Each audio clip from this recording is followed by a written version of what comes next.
prosecution of felon gangster mafiotic negroidic, the Black Frank Gelada, a gangster judge, therefore unprosecutable, the blackish, menial, negroidic in appearance and demeanor, felon, vicious, parroting puppet, ex-district attorney Nassau County, with no private law experience, detested by all factions, in spite of this, solely because of his many-year secret gangsterization and crucifixion of me, this negroidic, low, mafiotic, deadly Black Frank Gelada was then immediately and unprecedentedly and repeatedly, rapidly promoted in spite of tremendous opposition to the present position of second highest state judgeship solely through gangster computer god manipulation. As additional evidence, during the last week of my within-mentioned month-long, worse-than-a-farce Nazi court criminal trial in Nassau County Court, 1958, where dwarfed-it felon gangster parroting puppet rectum lapper sodomist Judge William Sullivan's ball of fat felon slut wife, she, as planned, sat in the front row, repeatedly stripping her overclothes and completely pulling up her dress and slip and pulling aside her old-fashioned pink bloomers in order to display her anus, her conch. She repeatedly gesticulated and whispered, "I'll give it to you to suck. Finish him." Her husband's dwarfed-it felon gangster parroting puppet rectum lapper sodomist Judge William Sullivan, flushed-faced in repeated open sodomistic displays, stuck out his tongue, wiggling it, chuckling to her. "You hangman rope gangster felon parroting puppet scum on top playboys can watch my Frankenstein eyesight television playback of this felonious lowly sodomistic display by the felon sodomist Judge William Sullivan and his lowly felon slut wife during my trial in Nassau County Court. After my worse-than-Nazi court criminal conviction, crucifixion, for years in poverty I suffered hopeless, jobless, character assassination, and isolation in this low, deadly nigger town. I was the repeat target victim of this gangster government's gangsterization and undetectable extermination attempts to shut me up forever with my secrets. Then, in December 14th to 17th, 1965, I attempted to escape this worst mongrel gangster communist country to return to the Slovenic Polish land of my forefathers. Instead, in a gangster-staged parroting puppet deadly conspiracy, I was flown from Kennedy, New York Airport at night to a small, distant St. Lawrence River estuary, snowbound small airport under the guise that I was in Warsaw, Poland. Immediately, many, many things proved this to me, including the two big white asbestos-shingled hangars with the large Braniff Airways signs on their sidewalls, in addition to the many blurted statements I solicited from the many CIA deadly gangsters, the assassins of me, the many, many parroting puppets all around me. I demanded an immediate flight back to Kennedy, New York Airport. Instead, I was held captive all night, later in chains. I refused both all food and requests I go to sleep. Then CIA police gangsters pretending to be Polish police with no identification beat me bloodily. Later, while my return trip 707 Boeing jet airliner was being serviced for my return trip, I quickly walked into the airplane and saw a CIA gangster with a small electric hairdryer type blower pumping deadly poison nerve gas smoke into secret compartments under the ashtrays in the arms of the chairs, where later I was ordered to sit in the airplane full of CIA underlings, passengers, my assassins, who giggled as they watched me dragged in chains by the airplane by the gangster CIA police gangsters. These deadly gangster CIA passengers, they pressed the frontal panel of the ashtrays in the seat arms to release the deadly poison nerve gas smoke. Indubitably, all of the others deadly CIA underling gangsters aboard this staged return flight, they all had taken the top secret poison nerve gas antidote pill, immuning them from the deadly poison nerve gas smoke. Deadly poison nerve gas smoke was sprayed at me from cigars, cigarettes, and even from ballpoint pens, also from the wig of a woman sitting next to me. Even the Swiss cheese type ice cubes were evaporating into poison nerve gas smoke in all of the free drinks. I got up and went to the rear of the airplane by the rear exit door with a large push-up handle. My Frankenstein brain thoughts broadcasting radio disclosed my intentions. Immediately, the loudspeakers screamed that the flight was over and that our airplane was already preparing to land at Kennedy, New York Airport.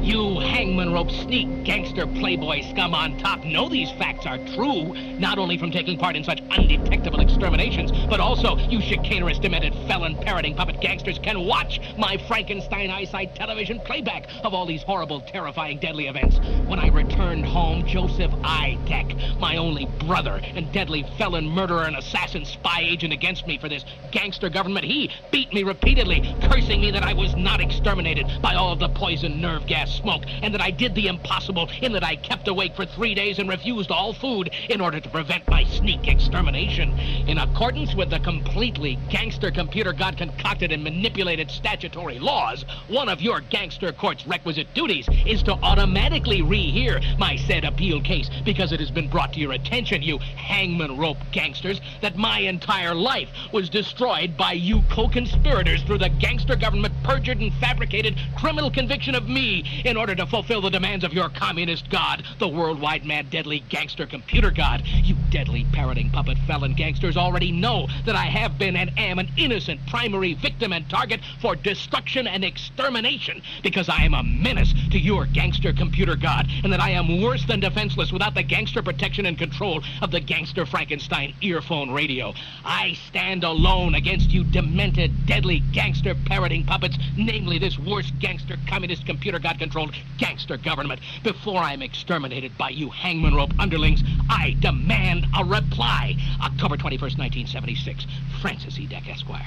Addendum. I personally filed my maximum conviction appeal brief in 1961 with the chief clerk of the U.S. Supreme Court, Washington, D.C. The chief clerk, he knew me. He sneeringly grabbed my thick, strong, homemade appeal brief, and then he attempted to rip it up in desperation. The chief clerk of the U.S. Supreme Court ripped off the cover of my appeal brief. Miraculously, I stopped him without a deadly scene to me. Then, filing my ripped appeal brief, the felon, another co-conspirator with the 9 hangman rope gangster judges, the chief clerk, in cowardly fear, in staccato speech and gesticulation, he confessed to me, Mr. Deck, everyone is in on this one against you, even the Attorney General, namely Bobby Kennedy, younger than his very young brother Jack Kennedy, Kennedy then president, the Kennedy Playboys. Little fag Bobby was a felon, lowest, chicanerous, untouchable, parroting puppet gangster against worse than defenseless Mr. Francis E. Deck, Esquire. My quick questioning and the co-conspiring felon chief clerk explained and gave me a new and special notice form for only Mr. Francis E. Deck, Esquire, which had to be mailed to the opposition, the deadly gangster district attorney, in order to prevent the dismissal of my appeal case.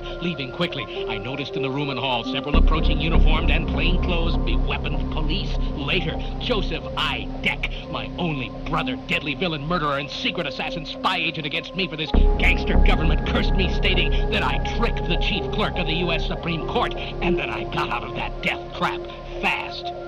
So brainwashed from birth by the computer god threshold brainwash radio, parroting puppet gangster slave, if you believe in anything, forget kneeling to abide by the high holy law long enough to say one word of pray for me, for your only hope for a future. Footnote, remember, it is gangster U.S. Supreme Court written high holy law. I'll give it to you to suck. Finish him. To all judges, First and Second Appellate Division, Superior Court, New York City, Court of Appeals, Albany, New York, U.S. Supreme Court, Washington, D.C. I write demanding a rehearing of my worse than lowest deadly gangster police state criminal conviction, which appeal case was in your farce, deadly gangster ghetto communist gangster computer god manipulated gangster court. Below I state some of the many reasons for said rehearing, plus all of my evidence the Attorney General chicanerously forwarded to the Bar Association Grievance Committee for prosecution of felon gangster mafiotic negroidic, the Black Frank Gelada, a gangster judge, therefore unprosecutable, the blackish, menial, negroidic in appearance and demeanor, felon, vicious, parroting puppet, ex-district attorney Nassau County, with no private law experience, detested by all factions, in spite of this solely because of his many-year secret gangsterization and crucifixion of me, this negroidic, low, mafiotic, deadly Black Frank Gelada was then immediately and unprecedentedly and repeatedly, rapidly promoted in spite of tremendous opposition to the present position of second highest state judgeship solely through gangster computer god manipulation. As additional evidence, during the last week of my within-mentioned month-long, worse than a farce Nazi court criminal trial in Nassau County Court, 1958, where dwarfed felon gangster parroting puppet rectum lapper sodomist Judge William Sullivan's ball of fat felon slut wife, she, as planned, sat in the front row, repeatedly stripping her overclothes and completely pulling up her dress and slip and pulling aside her old-fashioned pink bloomers in order to display her anus, her conch. She repeatedly gesticulated and whispered, "I'll give it to you to suck. Finish him." Her husband's dwarfed felon gangster parroting puppet rectum lapper sodomist Judge William Sullivan, flushed-faced in repeated open sodomistic displays, stuck out his tongue, wiggling it, chuckling to her. You hangman rope gangster felon parroting puppet scum on top playboys can watch my Frankenstein eyesight television playback of this felonious lowly sodomistic display by the felon sodomist Judge William Sullivan and his lowly felon slut wife during my trial in Nassau County Court. After my worse than Nazi court criminal conviction, crucifixion for years years in poverty, I suffered hopeless, jobless, character assassination, and isolation in this low, deadly nigger town. I was the repeat target victim of this gangster government's gangsterization and undetectable extermination attempts to shut me up forever with my secrets. Then, in December 14th to 17th, 1965, I attempted to escape this worst mongrel gangster communist country to return to the Slovenic Polish land of my forefathers. Instead, in a gangster-staged parroting puppet deadly conspiracy, I was flown from Kennedy, New York Airport at night to a small distant St. Lawrence River estuary, snowbound small airport under the guise that I was in Warsaw, Poland. Immediately, many things proved this to me, including the two big white asbestos shingled hangars with the large Branch Airways signs on their sidewalls, in addition to the many blurted statements I solicited from the many CIA deadly gangsters, the assassins of me, the many parroting puppets all around me. I demanded an immediate flight back to Kennedy, New York Airport. Instead, I was held captive all night later in chains. I refused both all food and requests I go to sleep. Then CIA police gangsters pretending to be Polish police with no identification beat me bloodily. Later, while my return trip 707 Boeing jet airliner was being serviced for my return trip, I quickly walked into the airplane and saw a CIA gangster with a small electric hairdryer type blower pumping deadly poison nerve gas smoke into secret compartments under the ashtrays in the arms of the chairs, where later I was ordered to sit in the airplane full of CIA underlings, passengers, my assassins, who giggled as they watched me dragged in chains by the airplane by the gangster CIA police gangsters. These deadly gangster CIA passengers, they pressed the frontal panel of the ashtrays in the seat arms to release the deadly poison nerve gas smoke.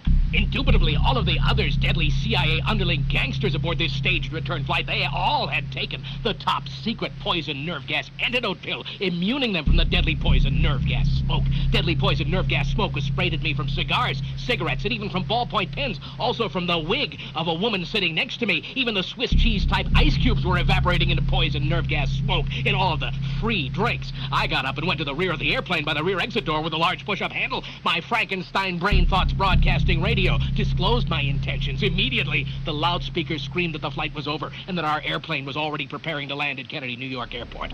You hangman rope sneak gangster playboy scum on top know these facts are true, not only from taking part in such undetectable exterminations, but also you chicanerous, demented, felon, parroting puppet gangsters can watch my Frankenstein eyesight television playback of all these horrible, terrifying, deadly events. When I returned home, Joseph I. Deck, my only brother and deadly felon, murderer, and assassin spy agent against me for this gangster government, he beat me repeatedly, cursing me that I was not exterminated by all of the poison nerve gas smoke, and that I did the impossible in that I kept awake for 3 days and refused all food in order to prevent my sneak extermination. In accordance with the completely gangster computer god concocted and manipulated statutory laws, one of your... My mother's family has been on this continent for over 300 years. My father's family arrived on this continent nearly 400 years ago. Faced with oppression in Europe, they indulged their fight-or-flight instincts and risked everything they had for a chance to build their own life out of the reach of the ruling class. My family, those that survived the long months' journey across the sea, and the harsh winters that awaited them in the wilderness they set out to tame, were adventurers and pioneers. They settled the eastern seaboard and built the first communities in what would later become the United States. With their bare hands, they carved towns and cities out of the earth that still stand today. As life became easier, the softer men arrived, and a new establishment began to grow in these cities. My family grew uneasy with the influence these velvet-gloved aristocrats had, and chose once more to venture into the wilderness to escape.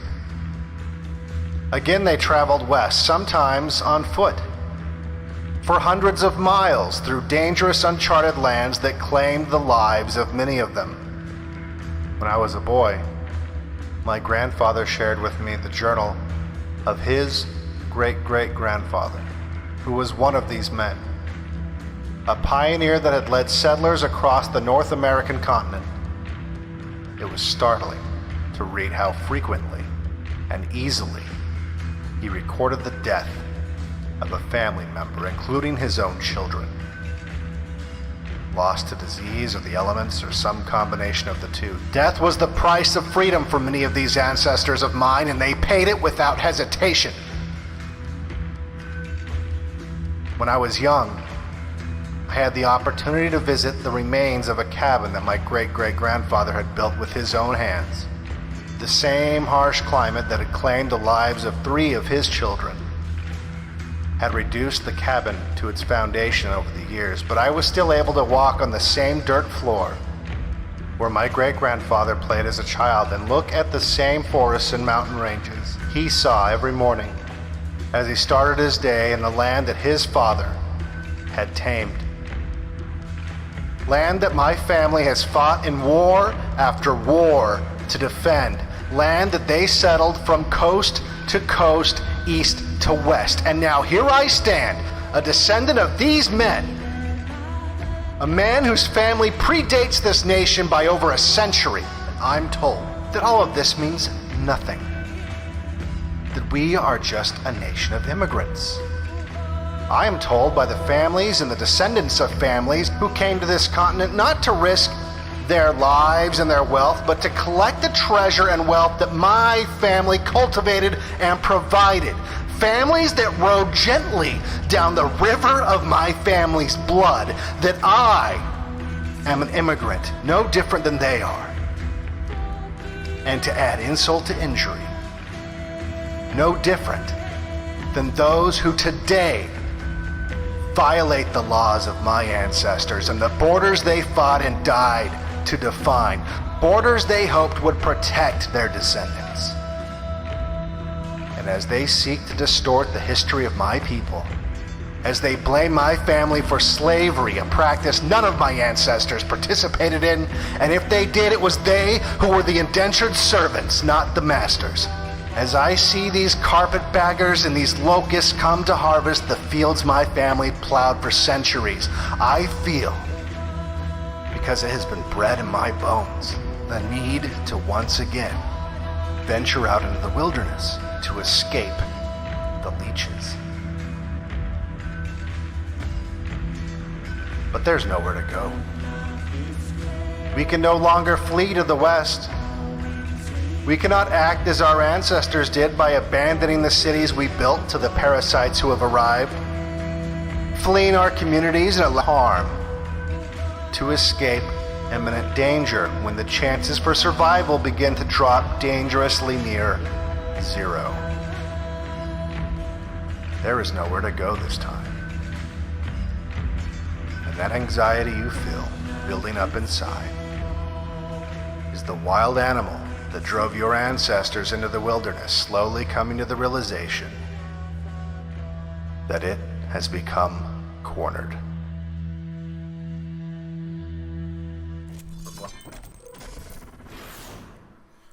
All right, I don't know if everything fucked up just now because that was my fault, actually. I was streaming on the wrong internet connection, and then I realized what I was doing halfway through that impassioned speech of mine.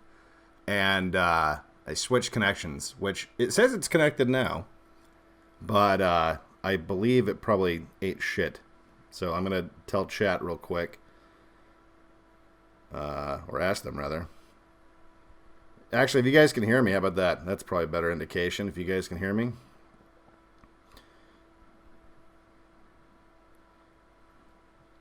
You guys, yeah, people hear me. All right, good. I'm just going to say you. How does this... I fucking hate this interface. Cool.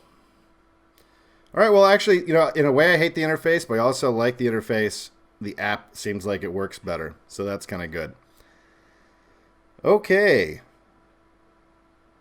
So, I've never used Trovo, like literally never, ever.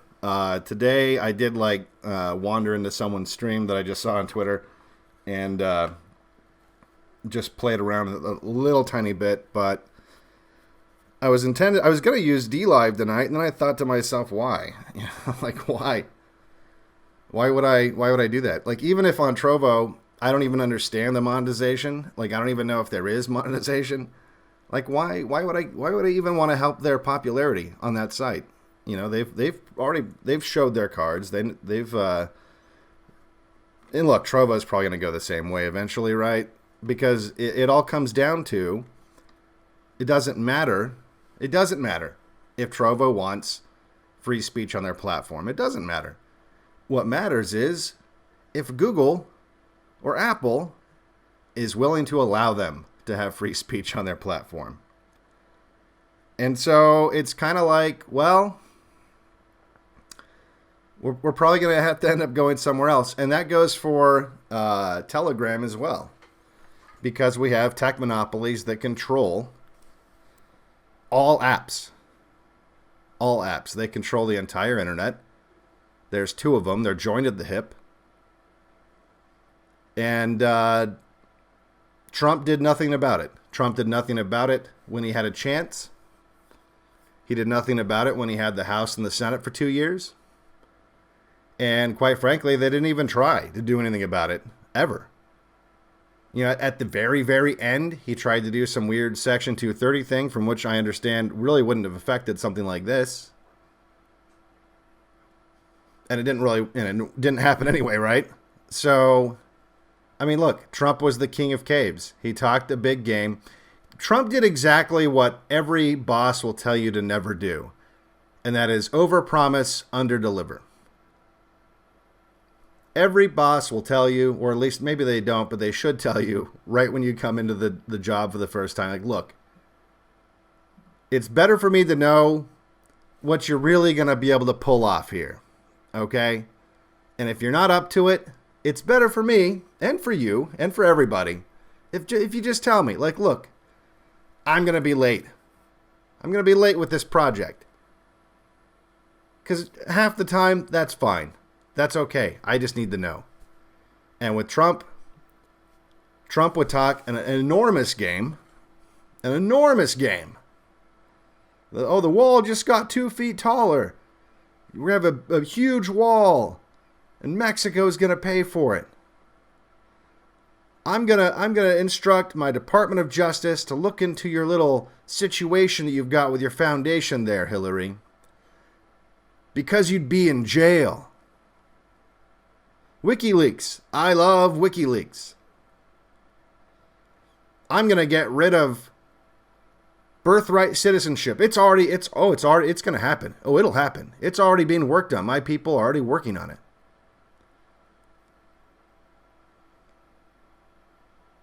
And then nothing. And then nothing. Nobody got anything that they wanted. Except for our friends over on the other side of the planet, Israel. They got a lot of what they wanted. But as Netanyahu has stated publicly recently, it really doesn't matter. It doesn't matter who's the president of the United States. We're still going to have the same partnerships. We're still going to have the same favoritism that we always do. You know, it doesn't matter if Nancy Pelosi is Speaker of the House. It doesn't matter if Biden is president. We'll still get everything we want. You know, little known fact, Nancy Pelosi's dad was a literal shabbas goy. Now, if you don't know what that is, and this should depress you a little bit, not that you don't know what it is, but like once you find out what it is. See, not all Jews, but a lot of Jews, they're not allowed to do anything on the Sabbath. And for them, it's Saturday, right? And by not able to do anything, that includes things as simple as flipping a light switch. Or turning on the TV, or you know, just literally they can't do anything, right? And so what they do to get around this, because this religion just seems to be a religion of loopholes. Like now that we have this rule, how do we undermine this rule and still get what we want, right? Doesn't that seem to be the way? And it's done wonders for them. They've been quite successful, learning from a young age how to get around rules, right? It's maybe not the worst strategy. It seems to work fine. But the way they've got around this rule is they get a goy, in this case, Nancy Pelosi's dad, And they have him come over to the house. And then he's basically the slave. He just does all the stuff they can't do. So they say, hey, Goy, turn on the light. Hey, Goy, change the channel on the TV. Hey, Goy, do, whatever. And that's what Nancy Pelosi's dad did. And that's what Nancy Pelosi does now. So a little fun fact. Hell, and it's not a secret. She bragged about this in a speech not that long ago. I think you can imagine the audience she had when she did that.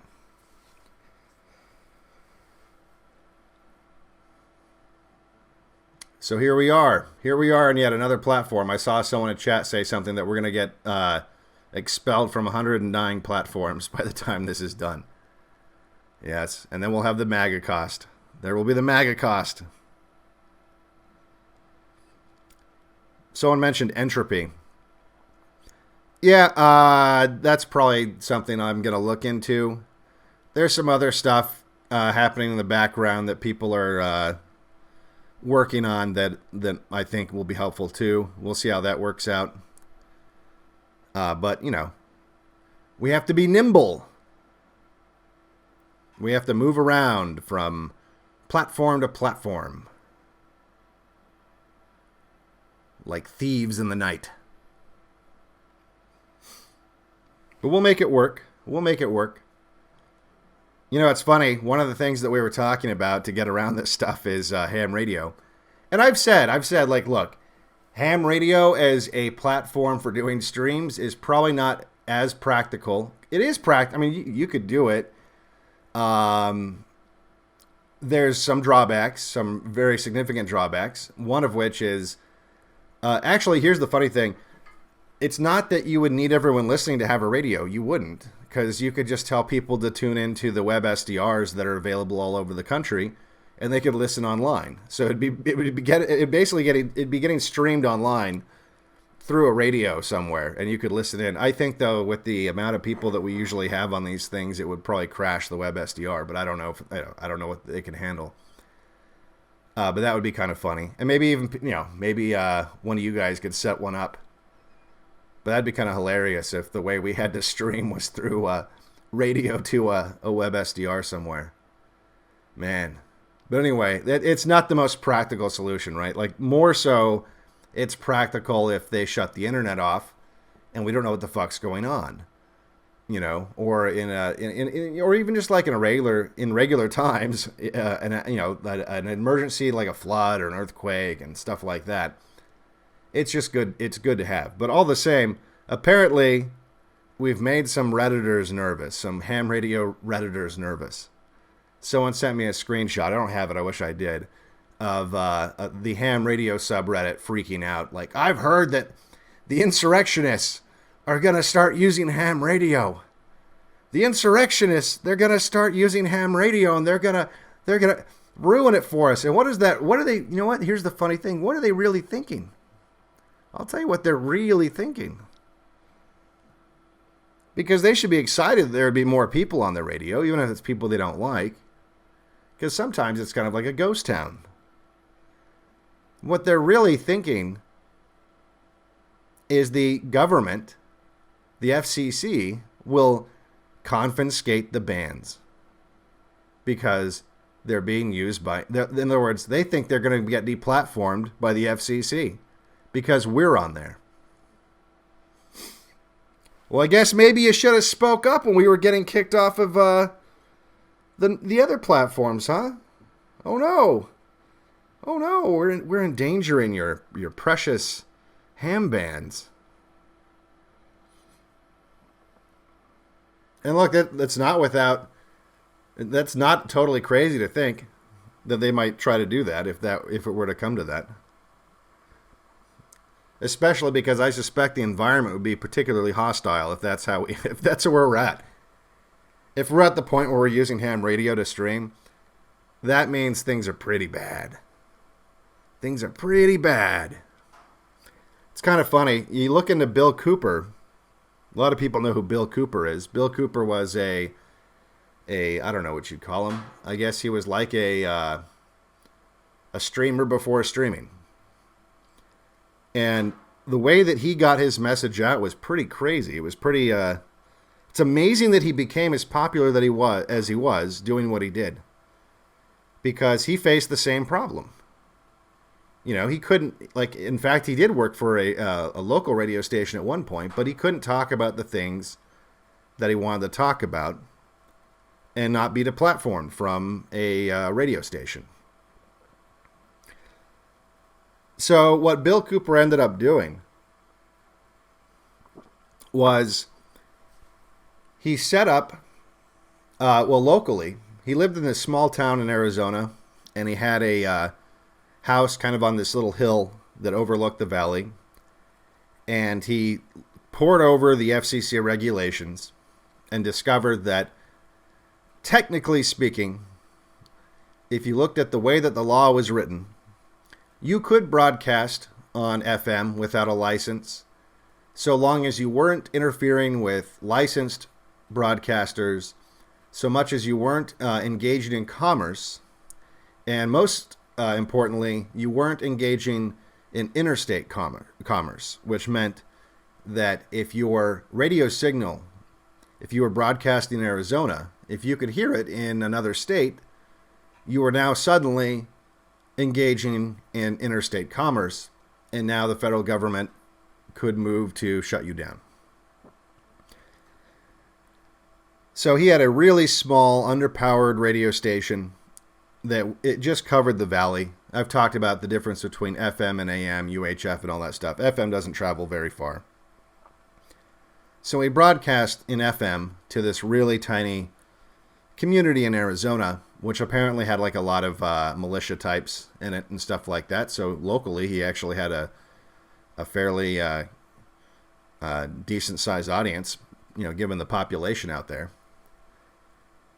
But then he also paid the money to rent satellite time. Because again, this was before you could stream anything on the internet. He rented satellite time. And he bought all his own equipment to transmit to a satellite. Now, what this did for him, because you might think to yourself, well, I mean, this is also, by satellite, I don't mean like XM. Like, people weren't listening to satellite radio back then. You had to have some pretty significant equipment to listen to satellite radio. And so what he did is he got people in his audience to essentially set up the same thing he had at his home in Arizona. He would sell them at cost, so he wasn't making any profit off this, little FM transmitters that they could set up in their neighborhoods. They could set up wherever they wanted, as long as they didn't exceed, I believe, you know, they kept it under, probably under 50 watts, really. You know, so not trying to go too crazy with it, being very careful about it. And a lot of these people would also get the ability to receive satellite, and then they would rebroadcast his satellite stream over FM radio to their community. And it's, when you think about how much work had to go into that for that to actually, you know, reach people, and it did. But when you think about, like, what, you know, think of what that entails. I mean, this guy had to broadcast, and satellite time isn't cheap, by the way. Satellite time was really expensive, and he luckily found like an angel investor, I guess you could say, or not even an investor, really just a donor. A guy that covered a lot of the satellite costs. And then he would advertise basically if you know, the people that were listening, hey, if you buy the satellite receiver stuff, buy it from this guy, because he sold satellite stuff, right?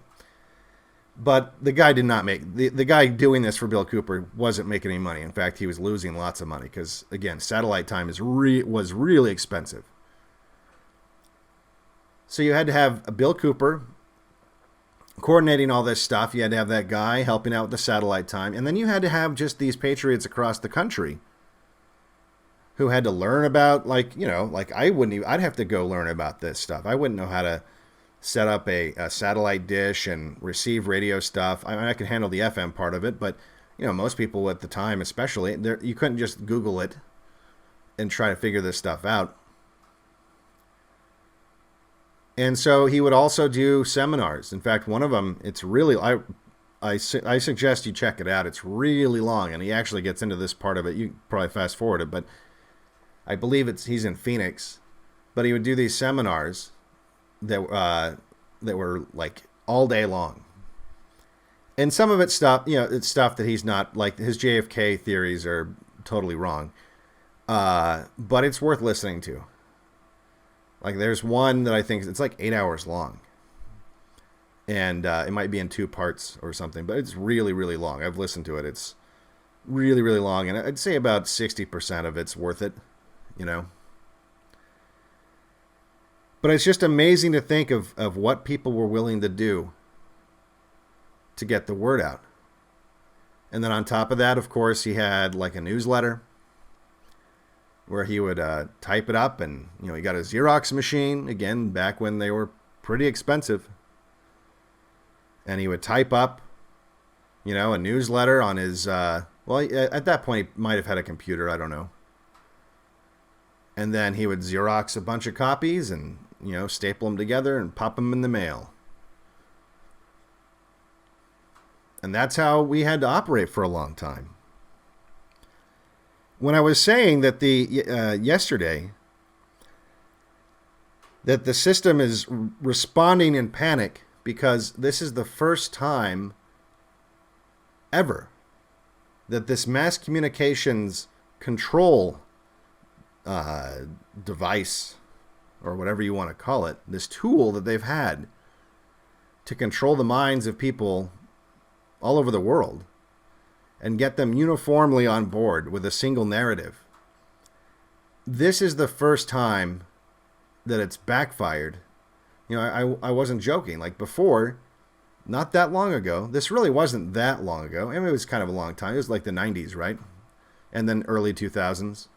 Because he was broadcasting on 9/11. By the way, he predicted 9/11. He even predicted that they would blame Osama bin Laden.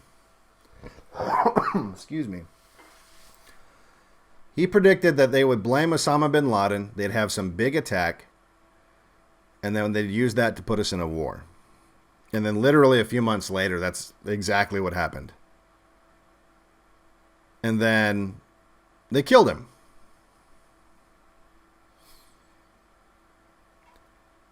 So that was the first. See, we actually have it a little bit easier right now, but it could turn back to the way that it was in the 90s fairly quick. Because that's how they responded to Bill Cooper's efforts. That's how they responded to like the militia movement. They killed you.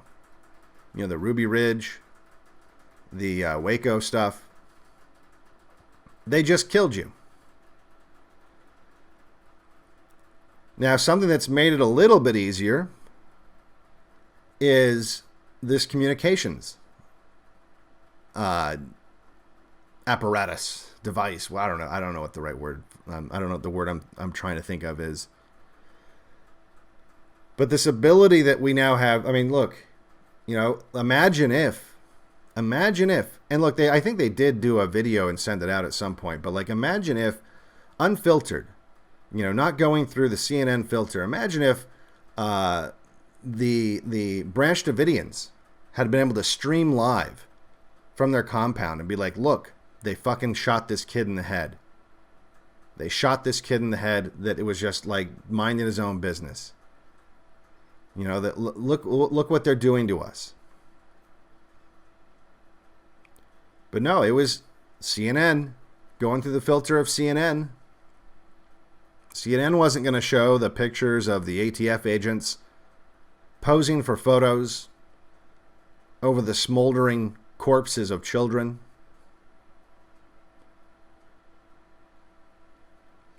Or Ruby Ridge. What if they'd been able to stream live and say,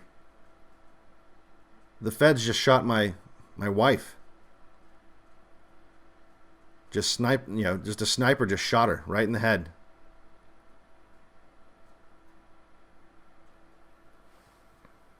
wouldn't have worked out as well. But even without that technology, you know, the truth ended up getting out to some extent. Maybe a day late, dollar short, but it did get out. And that's why, ultimately, and I know I tell a lot of people, look, it's really frustrating to hear from people that say, oh, everything's fine because in the end, God wins, or in the end, good wins. It's frustrating because I'm not disagreeing with you. It's just that you don't pick that time. God might win in 100 years. Fuck, it could be 1,000 years. You don't know. You don't decide when that happens. So just telling yourself that everything's going to be fine, it really just comes across to me like saying trust the plan. Let's just leave it up to God, and so everything's okay. It's not. But at the same time, we do have truth on our side. We're not lying. That's why it's so dangerous to hear what we say. We're not lying. And the American public has been fed a diet of lies for so long that when they taste the truth, it's the most delicious thing they've ever had. They're like, what is this? What is this? I want some more of this. How come no one told me about this? My whole life I've been walking around not knowing that this existed.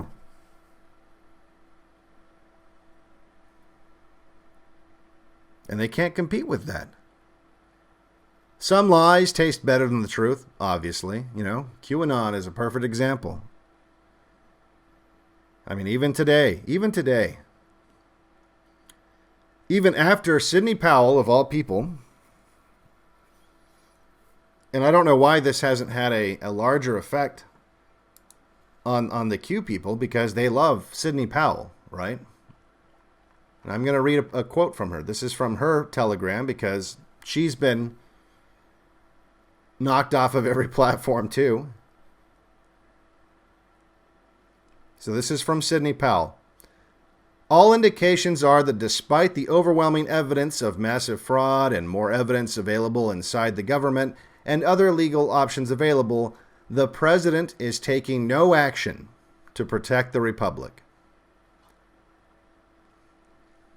She then goes on to try to shift the blame, but buck stops with Trump. She says, people around him are limiting his information and lying to him about his legal options. The Biden administration will be consolidating power day one, and the fascist corporations are already limiting speech and firing freedom lovers. Just look at the military in D.C. now. Trump did not call them in. All right, Q people? Trump did not call them in. Not only did Trump not call them in, they screened the people that they brought in to make sure that they weren't Trump supporters. Or I'm sorry, insurrectionists. Is that even a word? I literally had never heard that word until last week. Insurrectionists. I guess it sounds scarier than just freedom fighters. Aren't we supposed to say freedom fighters? I thought that was the term. But no. They screened him, and which, by the way, like we talked about, I think, 1 or 2 streams ago, that's going to be codified into law. They're going to screen everyone that's in law enforcement or in the military to make sure that they're not insurrectionists.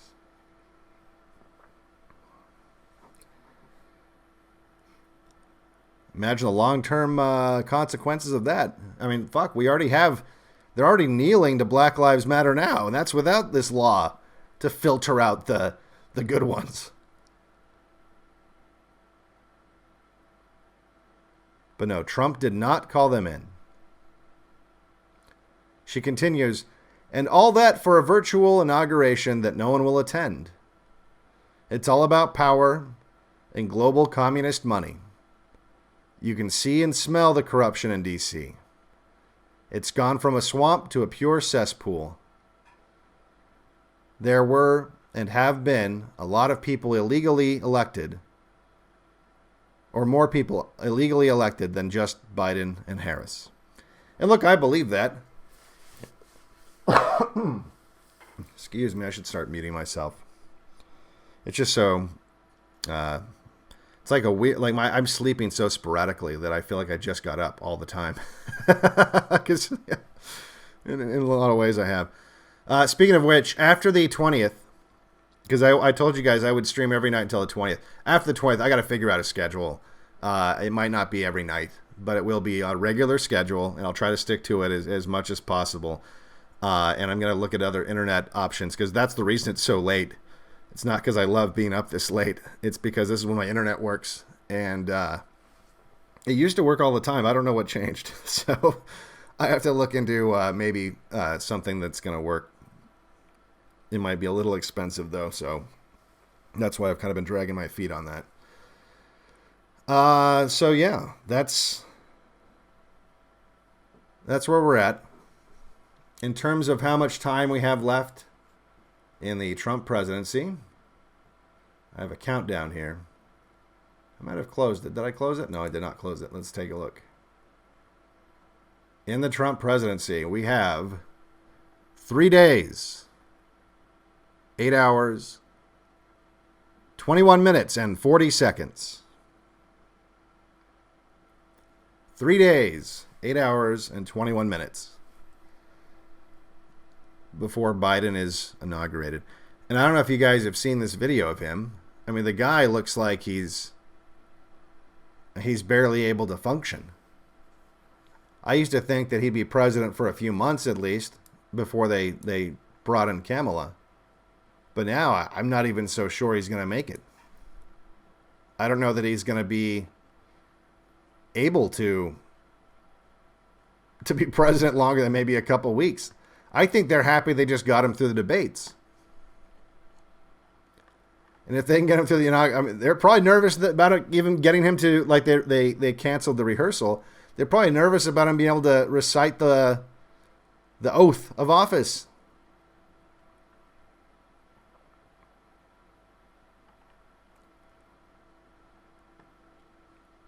Now, while all that's happening, we also have been seeing a lot of footage from south of the border. A lot of these caravans that we had. I'm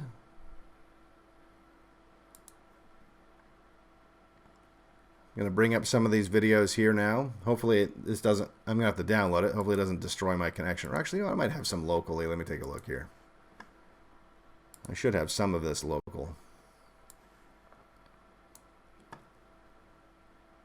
Let's see here. Yeah, here we are.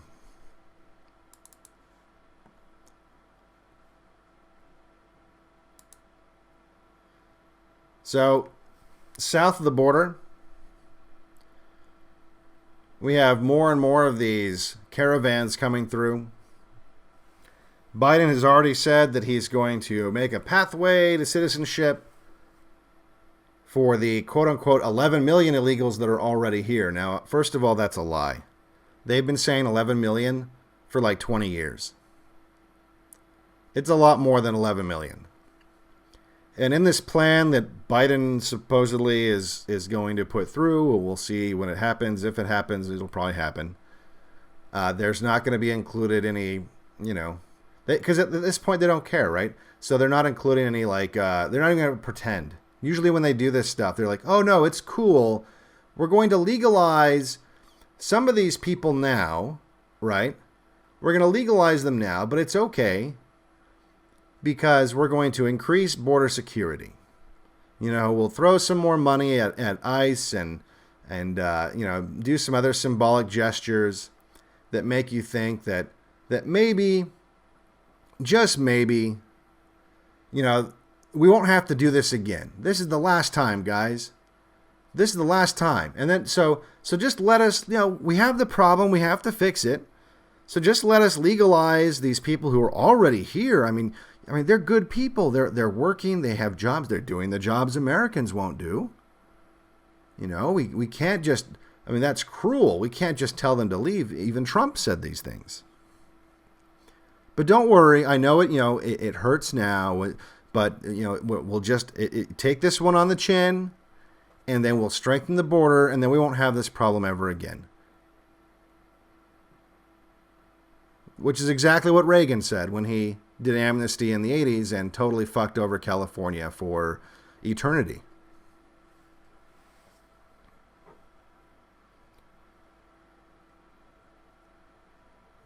California will never go red again. And if you're wondering why, it's because of that exact same argument was used back in the 80s. And then it was used again in the 90s. And then it was used again in the early, you know, 1000s. They do this every few years. And the border security never fucking happens. You know, Trump never built the wall. He built some fucking segments of fence to replace shitty old fences. Will it end up stopping anybody? I don't know. Maybe a few people. Who knows? But it doesn't go from sea to shining sea, that's for sure. It's certainly not a big, beautiful wall that just got 2 feet taller and Mexico's not paying for it.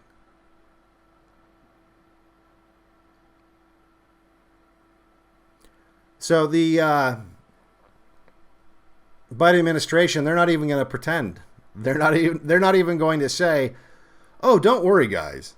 Don't worry, guys. We're gonna give, you know, $100 million to the Border Patrol, and we're gonna staff it with more agents. You know, they need more agents, and you know, we're gonna help the courts deal with this a little, so it's a little smoother." No, they're not even going to pretend that's. You know, they're not even going to play that game. They're not even going to play that game. They're just going to say, "Fuck you, they're legal." And word travels fast. Those caravans, which look, that led, just like the original caravans, I think we all know that that's not just like some spontaneous organic thing, right? You just don't have a bunch of Hondurans going, "Hey, you know what? I'm going to walk to America today." No, that's not how that works. That's well organized. And they're not doing all the walking either. They're not just walking to America. As we've seen in the past, there are some non-profits, some non-profits that truck them, drive them by the truckload to the American border.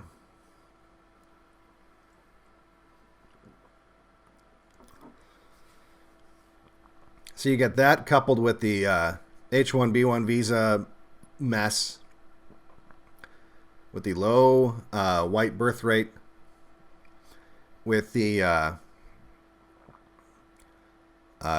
then slather on some voter fraud on top of all that. And you have one-party rule, which, quite frankly, that's been the case for decades anyway. It's just that now the mask is off. Now everyone knows. Not everyone, not enough people, unfortunately. A lot of people know. Hopefully a growing number. And that's why, you know, that's why we're doing this, right? That's why we're talking about it now. Because we'll never get enough. I mean, it's impossible now. We'll never get enough people to, you know, infiltrate the GOP and primary, you know, get our people in. And no, that won't happen. That's already too late. It was too late to do that, you know, when Trump got elected. We were just kind of hoping. That maybe, just maybe, you know, we'd roll the dice and maybe something would happen.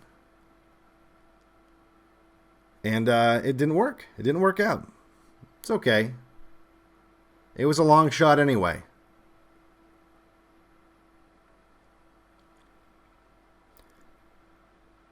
We have AOC today. Or I guess maybe that was yesterday.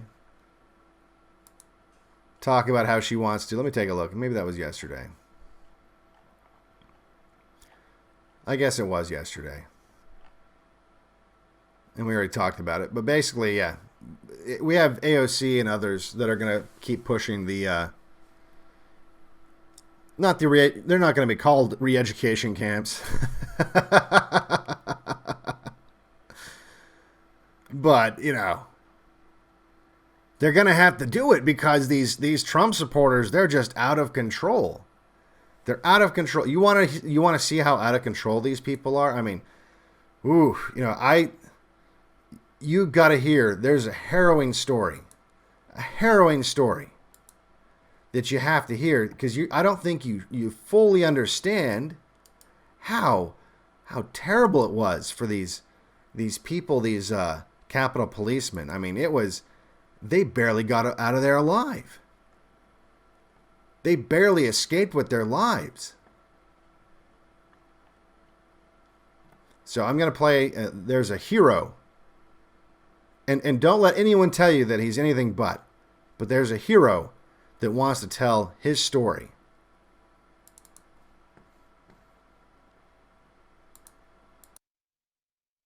Up, sprayed me. They ripped my mask off, stole my equipment, beat me up, sprayed me with everything. Thankfully I was able to get out before any permanent damage was done. If it wasn't my job, I would have done that for free.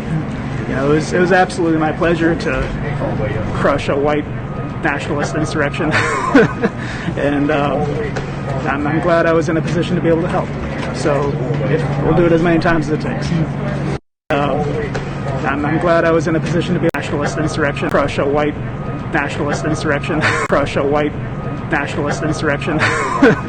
and I'm glad I was in a position to be able to help. That's what it was, guys. Didn't you know? It was a white nationalist insurrection.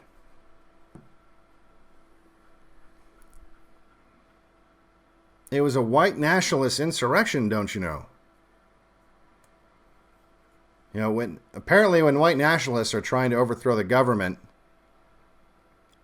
they dress up like they're going to Comic-Con. They respect the velvet ropes inside the Capitol, and they take selfies. And then the more creative ones, they steal Nancy Pelosi's podium and try to sell it on eBay, which is kind of hilarious in a retarded way.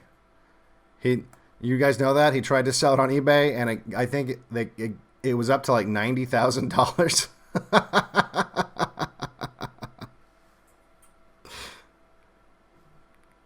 $90,000.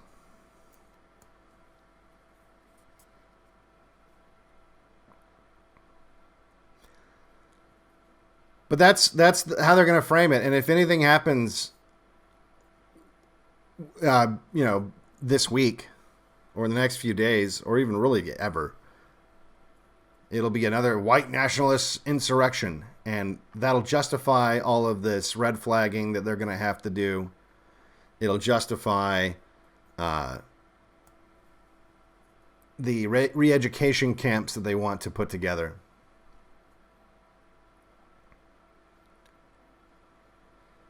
But as someone pointed out, and I've got this video too. You know what? I'm going to pull this one down too. I think a lot of you guys have seen this one, but I'm going to play it anyway. Wait for it at the end. He makes a good point at the end. Oops. There we go.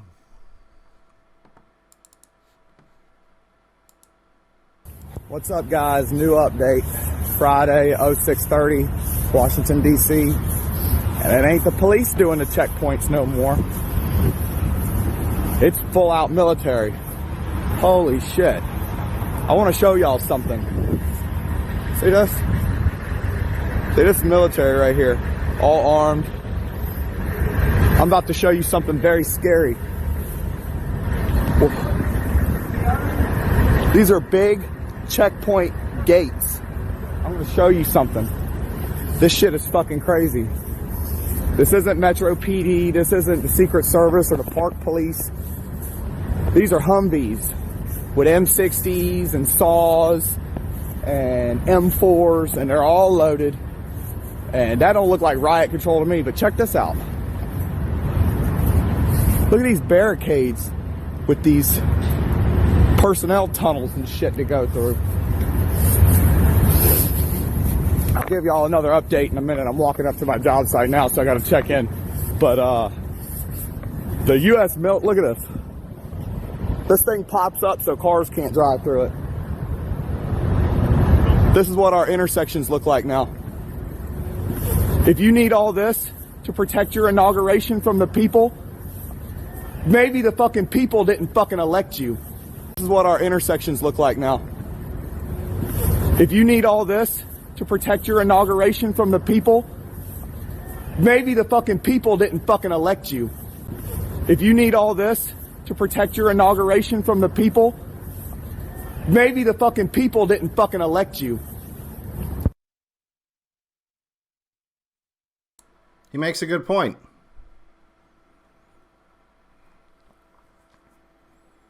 And the unfortunate thing is, all of these plan trusters are, you know, reading the tea leaves. There was one Q guy that literally thought that Trump was speaking to him in Morse code, like with eye blinks or some shit. Like it's reached a level of psychosis now. And I've said it before. There will be Q suicides. There will be Q suicides. They'll be able to hang on for a while, and some of the crazier ones, or just more self-deluded ones, they'll go on forever. They'll never think it was fake. Like, as in never. Like 4 years of Biden or whatever, they'll still think there's still some plan going on. And it's a little embarrassing because the top Q guy on BitChute, and I've seen these people that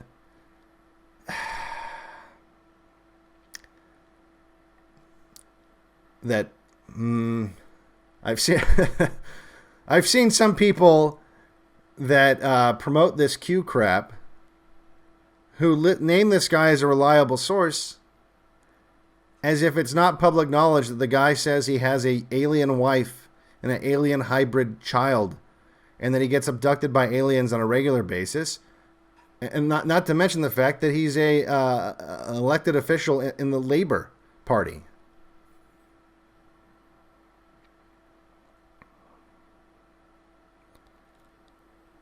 Simon Parks, someone said in chat. Yep, that's his name. Simon Parks claims that he was abducted by aliens. And look, this isn't like new. He's been saying this for like several years. He's on some BBC News show talking about it. Like, it's not that hard to find. You can look it up on YouTube, or it's probably everywhere. All you have to do is look up Simon Parks alien. You're going to find a bunch of stuff. I think High Impact Flicks did a good video on it. And thankfully, that was actually somewhat popular on BitChute, so maybe it reached some of those people.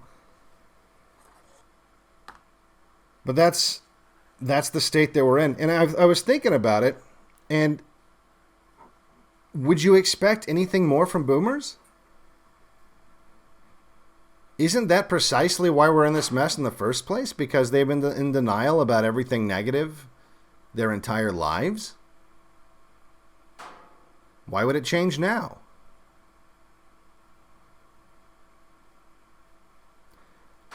Now, someone in chat said at least Trump has revealed the media deep state and now election fraud to everyone. I don't know. I don't even want to give him that. I really don't. Did he maybe speed that up? I don't know. I mean, the fake news, saying fake news, and maybe. I mean, maybe because they hated him so much, or look, we don't know. We don't know if that was part of a plan. We don't know if he was a Pied Piper candidate in a way that we weren't thinking about before. So, I mean, regardless,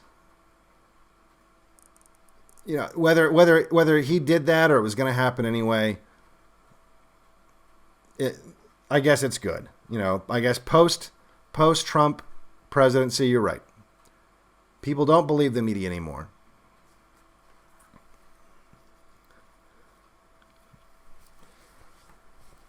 Or at least a lot of people don't. The left believes the media. Because the left is the media.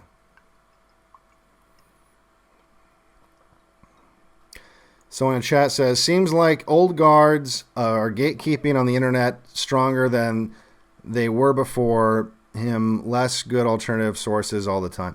Well, I mean, there's still a lot of good alternative sources. It's just that the mainstream... See, here's the thing.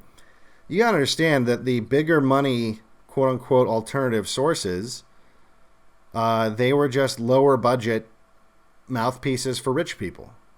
They're two things.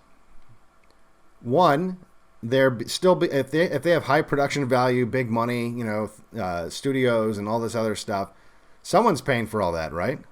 It's a business, or it's donors that are trying to promote their ideas. But either way, they're beholden to their advertisers or their donors or someone. And a lot of these people, they sprung up in response to people like Bill Cooper. Bill Cooper did not die a rich man. Bill Cooper never had a lot of money because all of the money that he got, he put back into trying to get the message out. Bill Cooper, for all his faults, and he had faults, did not do what he did for money.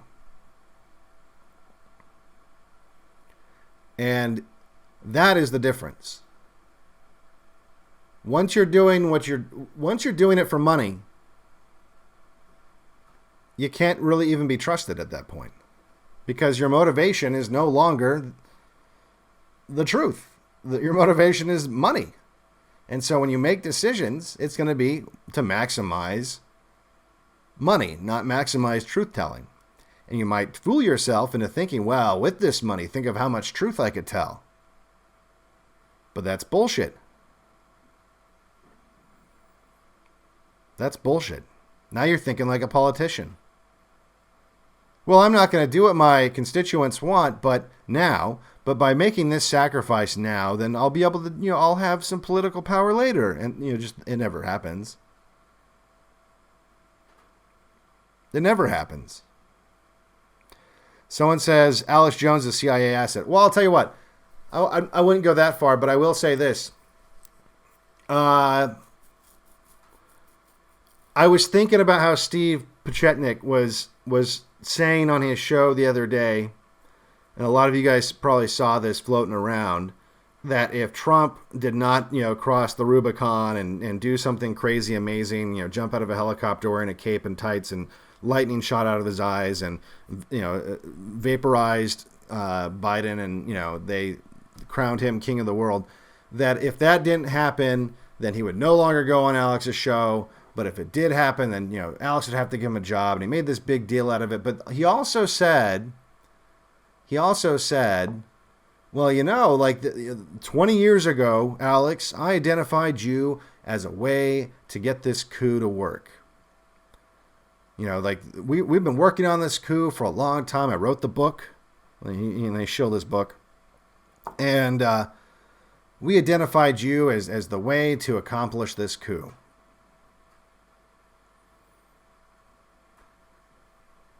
What if his coup, because what coup is happening right now? What coup is happening right now? What coup is taking place?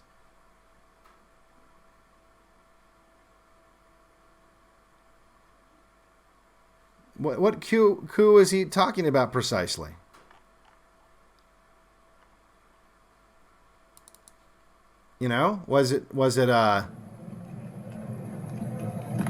Was it this coup?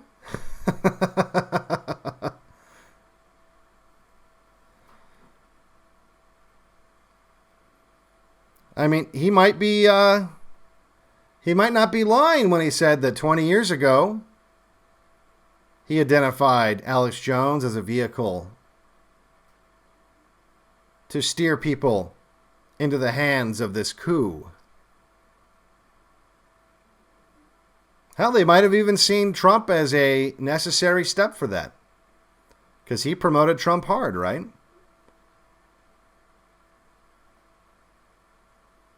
They might have seen Trump as a necessary step.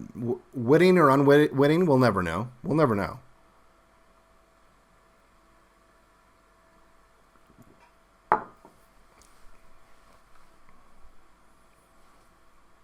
So perhaps he wasn't being entirely dishonest. He just was being a little deceptive about which coup precisely he was talking about.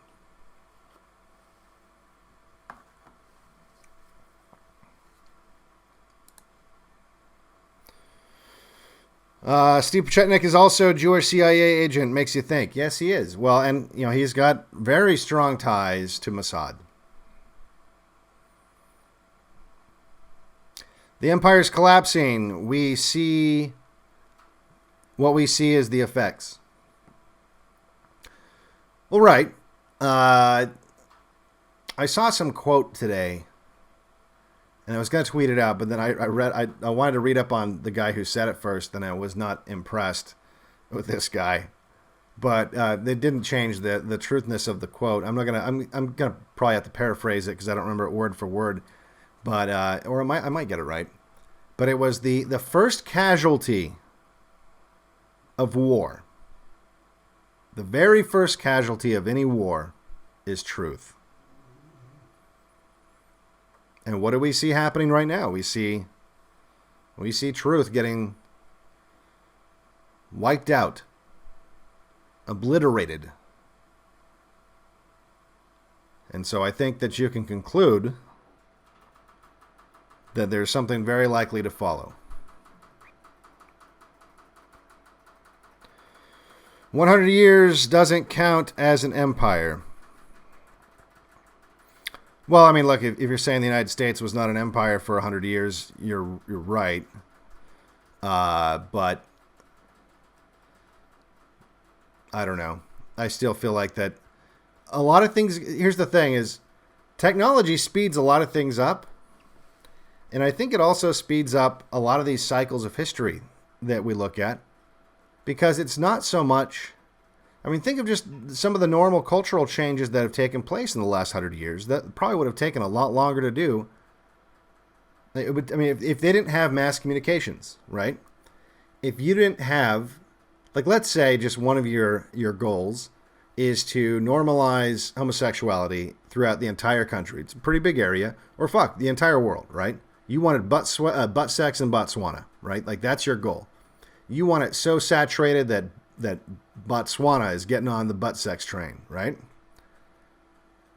Well, how would you do that prior to mass communications? That would take a really long time. You'd have to go community by community and subvert religious leaders and subvert community leaders. You'd have to create martyrs, perhaps. Like you'd have to have like some gay guy take one for the team and use him as a rallying point. You'd have to create music and plays you'd have to do like travel. Like it would take a long time. I mean, you could do it.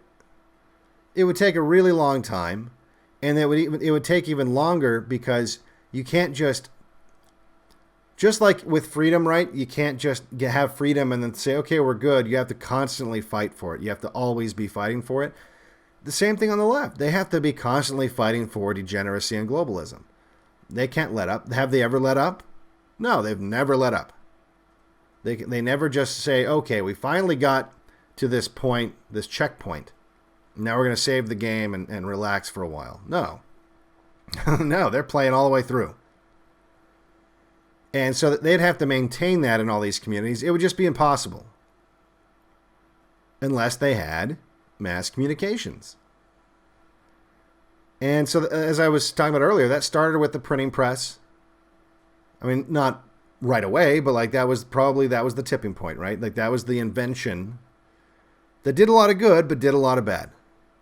Because now instantly you didn't have to have a room full of, monks with parchment writing, duplicating texts all day long. You just had this machine that could pump out your propaganda or whatever it was.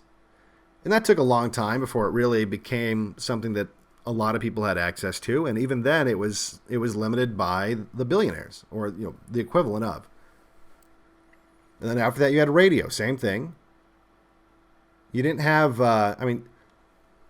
when radio came out, the ability to transmit was really fucking expensive. And of course the government got involved immediately because they understood the power of it. And that's why the FCC was born. They could say, well, it was also, so, we don't have all these people broadcasting over the same frequency and stuff like that. And yeah, sure. But ultimately it's so they can decide who can broadcast and who doesn't, or who can't. Google's just doing now what the FCC was doing before. And not only could they decide who can broadcast, they could decide what you could broadcast. And look, I'll tell you, if you're in a country that actually cares about your prosperity and cares about the future of your children and cares about the same values that you do, that's exactly what you want, quite frankly. You do want it to be regulated. You do want people looking out for the community at large. But that turns out that was never the case, or at least certainly not now. And again, you see that a lot of these radio stations, and this is early on, this is not a new development. You see a lot of the same kinds of last names that were in control of these radio stations. And then little by little, you saw that, these graphs are almost irrelevant now, but just even a few years ago, people would always pass around these, oh, look, every media outlet in the country is owned by just these 4 companies. And for all we know, it's down to 3 now, whatever, right? It's not as important now that we have the internet. But the internet is also controlled by just a handful of people, as we've talked about. It's Apple, it's Google, Facebook.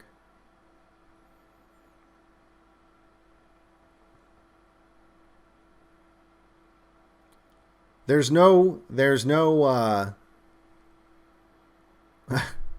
it's funny because there's no free market. All these free market people. How is that a free market? How are you going to compete? It's kind of like when the people say, well, just make your own Twitter. Twitter bled hundreds of millions of dollars. Hundreds of, maybe billions. I don't know. I don't know what the final number is. But they were around for a really long time. Bleeding millions and millions and millions every year. Who can do that?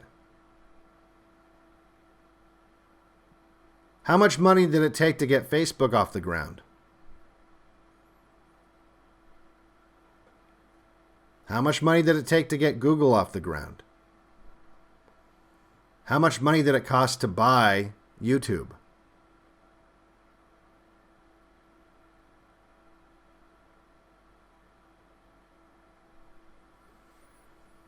The problem with this country and with the world, really, a lot of it has to do with its generational wealth. You've got an entire class of people that you have to borrow money from to do anything. And the only reason they have that money is they were born with it.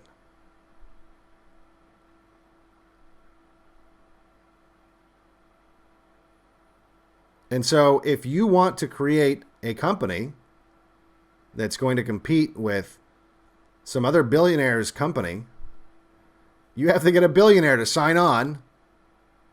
And this isn't just internet stuff. This is everything. This is everything. If you want to survive outside of just a mom and pop store somewhere, and look, even in those cases, you're going to have to get loans. If you want to have a business, every business is in debt. Almost every business is in debt. You have to borrow money from these people who didn't do anything at all to earn it. And in fact, when the system that's rigged against you and rigged for them has a catastrophic failure because they neglected to forecast an event, they just get bailed out. Like in 2008. So even when the system is designed to perpetuate their wealth for eternity and to keep you poor, even when it's designed to do that, if there's a little hiccup, and catastrophically all these people that were born millionaires and billionaires suddenly might have to go get a job at Starbucks, they take the money from everyone that works at Starbucks and give it to them so they don't have to go through that. And they tell you they're too big to fail, don't you know? Who would you borrow money from if they didn't have any money? You have to give them money. They have to be rich. If they're not rich, how could you possibly borrow the money that you need to borrow? That's what they said, and people fucking went along with it.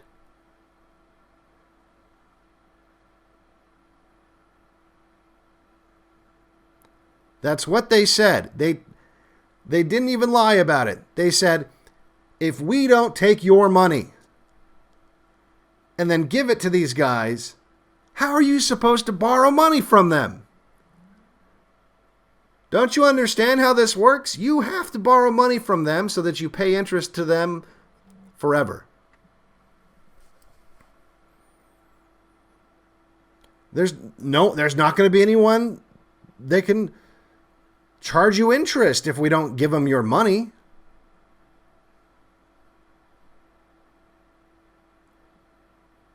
And when that happened and that worked and no one complained, no one revolted, I guess that you could say Occupy Wall Street to some extent, which they seem to not be very effective now, did they? They said, wow, that actually fucking worked. What Trump just did was like that times a million. Maybe mathematically that might work out, actually. That times a million. But on top of that, now we have a new concept. Okay, well, if banks can be too big to fail, and looks like we might be back. Are we back? All right, we're back. I think we're back. Yep, we're back. Sorry, guys. I don't know why it did that. That time it was not me.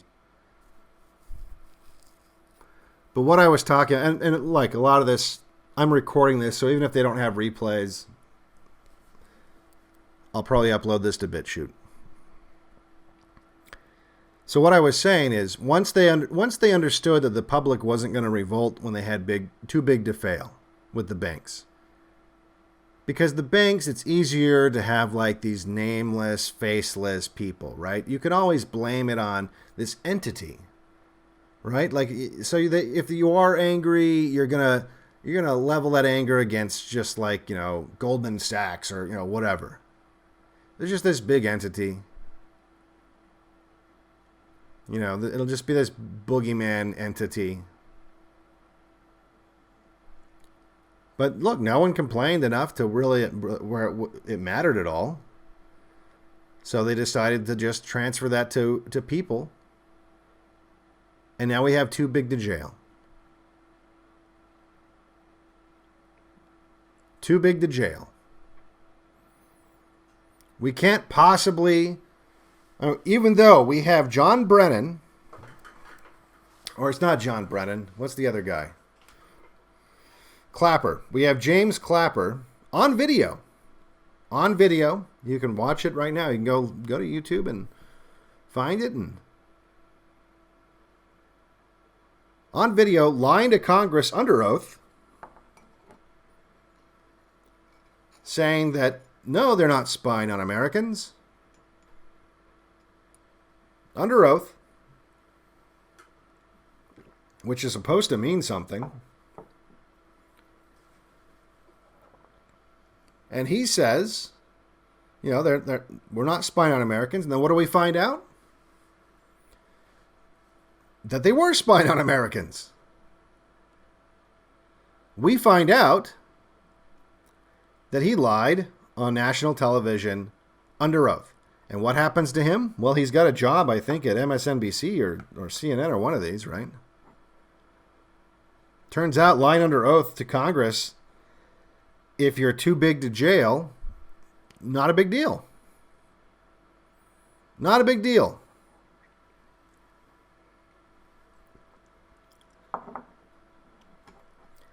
Now, this time around, I think people were getting a little fed up. And that's what Trump was for. But it turns out, Trump also doesn't seem to have a problem with lying to everyone on national television. So when people were up in arms about Hillary Clinton and the Clinton Foundation, the Clinton Global Initiative, and the amount of corruption is so vast. And the information, look, a 12-year-old with internet access and an interest in law could build a case against these fucking people. Okay, this is not something that would have taken a long time. And Trump, what did he say? I'm gonna get a special prosecutor to look into your little situation, because you'd be in jail. If I was in charge, there'd be no more of this too big to jail stuff. And I'm an outsider. You can trust me. I'm an outsider. I'm not one of these politicians. I'm not part of the ruling class, even though I'm a billionaire. I am not part of the ruling class, even though I'm having dinner with Bill Clinton and Jeffrey Epstein and all these horrible people that you want me to put in jail. I know them all personally. I am not part of the ruling class. So elect me, put me in there, and we're going to turn this shit around. See, it's not just a few things that are empire-ending situations. It's like a bunch of stuff happening at once. And we knew it, and he said all the right things, thanks to, probably because of Cambridge Analytica looking at your Facebook posts and seeing what you were pissed off about.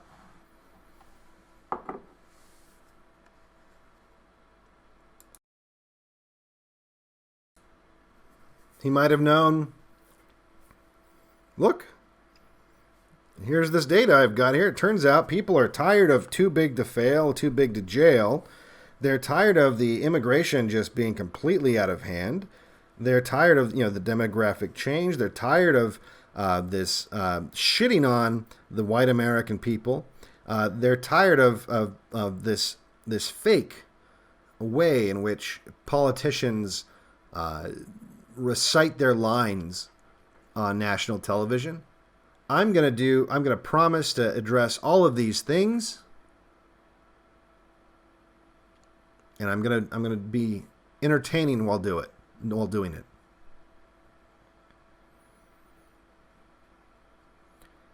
But as it turns out, he's one of them.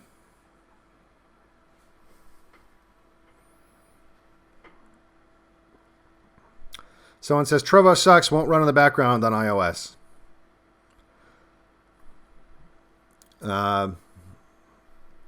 Maybe try your browser. I don't know. Maybe if it doesn't work in the app, maybe you could load it up on, because BitChute will work on iOS if you start up a video. You can flip around and stuff, so maybe that'll do. Who knows? I think Biden is going to declare martial law and go on a rampage for white supremacy. I don't think that necessarily. Look, I'd be lying if I said I wasn't concerned about these indictments, the sealed indictments that there are so many of. I'm a little concerned about that. But I'm not, look, I'm not hiding in the desert yet, Also, martial law is like a big thing. It's such a bit, like they haven't had the time to, like that bill that we talked about where they want to filter out all the so-called insurrectionists, the white nationalists, or whatever. They want to filter all those people out of the law enforcement and out of the military. I think they need to do that first. You know, like, because it's such a big country and there's just so many fucking people so spread out. To try to like just do some. See, that's why I knew Q was fake. All right, because Q couldn't do what he was saying he was going to do either. You know, like it'd be such a big operation, and there'd be so many moving pieces and so many people that, at least as of right now, that wouldn't like what they're doing, and so there'd be some problems with that. I don't think it's just going to be one day. Look, I'll tell you what. Get nervous if one day the internet's just not working, you know. But I don't think it's just going to be one day the internet's not working, and then like there's a knock at your door. You know, I don't think it's going to be like that. I think there's going to be, and plus they also have to get rid of the guns. So I think that you're going to see first, you'll see like the red flag stuff, because they got to do that first. I mean, because it's already, even without the guns, it's like this big thing that you'd have to do to round up all the people that are going to oppose you. But look, guess what? Communists always do that. Communists always do that. Every time. Every time. They do round up the people that are incompatible with their little fucking fantasy. They do it every time.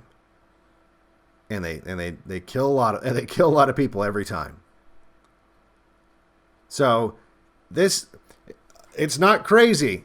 It's not a crazy thing to be concerned about, because they do it every time.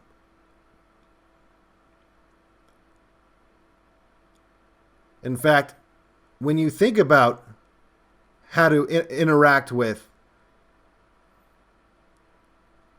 what's going to be happening in the future here, you need to have that in your mind, that we know where this goes, because it always goes that way. Always, without exception, every fucking time, to the tune of hundreds of millions of dead people. Every fucking time. And we're checking those boxes.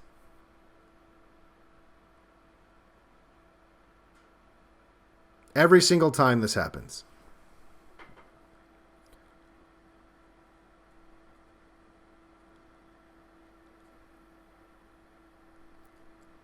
Once Trump is gone, our backs are against the wall. They were already against the wall.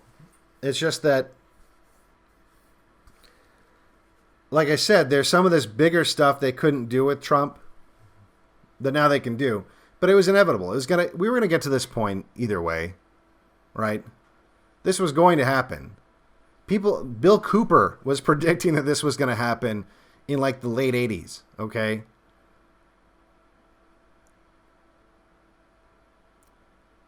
That's something you got to think about. Think about how good the country, the culture, the people used to be. Think of how comfortable this country used to be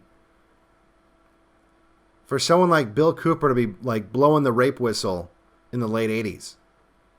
To see it coming, that think of how much better things were back then, and for him to still be able to see the signs. Or you can keep going back. There's people that have seen this coming for a long time.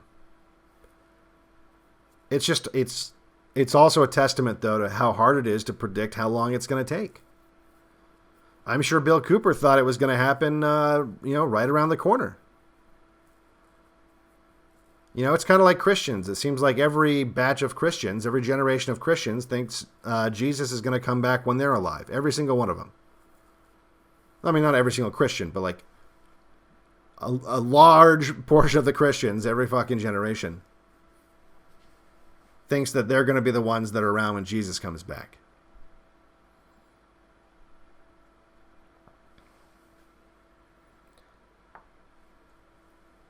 And so a lot of these patriot movements, they think they're going to be the ones that are going to see it happen. We might not. Look, it could slow down. It will never stop. It'll never reverse. See, that's what the black pill is. I think someone today said that, and this is someone I think is slowly coming to terms with the black pill. They said, well, the black pill is, like you can use it two ways. The first way is that you can accept that things are just really bad. But if you go the other way and say it's really bad and there's nothing you can do collectively to stop it, then that's demoralizing and bad. Look, that's not the two ways to look at it. There's one way to look at it. Things are really bad, and collectively, you're not going to stop what's coming. You can't. It's the way of the universe. Like, you can't stop a cycle of history. You can alter it a little bit. History doesn't repeat itself, it just rhymes.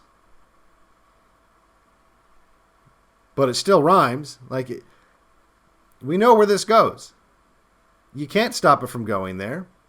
You can maybe slow it down, make it take longer, make it speed it up, change the outcome once you get there, but we know where this goes.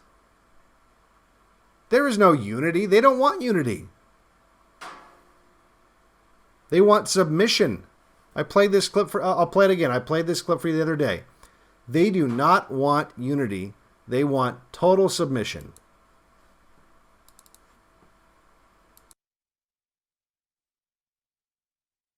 Hannity and Rush Limbaugh and Mark Levin and Laura Ingraham and Fox News. And OAN and Newsmax. But the last component they needed to lift this autocratic movement off the ground, to do the violence that they did, it needed the lift of the cynical elites. Josh Hawley, Stanford University, taught at Oxford, Yale Law School, Ted Cruz, Harvard Law School, the people that the country has afforded every conceivable privilege to, who turned against and betrayed it.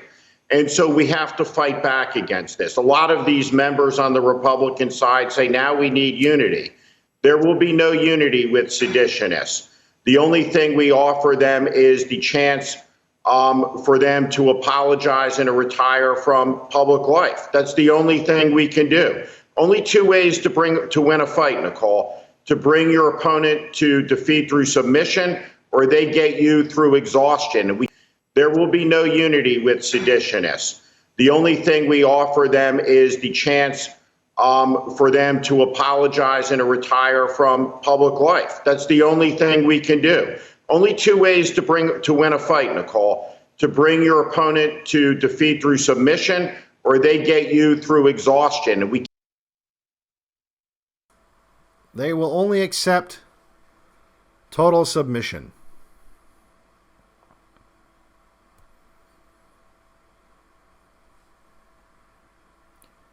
Like I've said before, every time communism rises in a country, they only accept total submission, because that's the only way it can work. That's literally the only way it can work, is if everyone's on board, everyone's playing the game.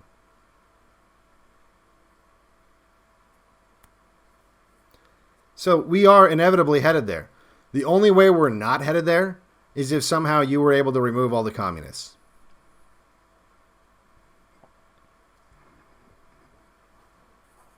I'll let that linger in the air for a minute.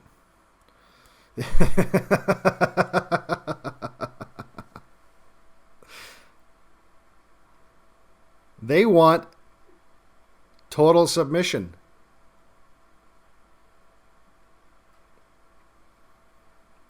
And your so-called representatives, they're apologizing. They're apologizing. They switched their votes so fast. They were just itching to have an excuse.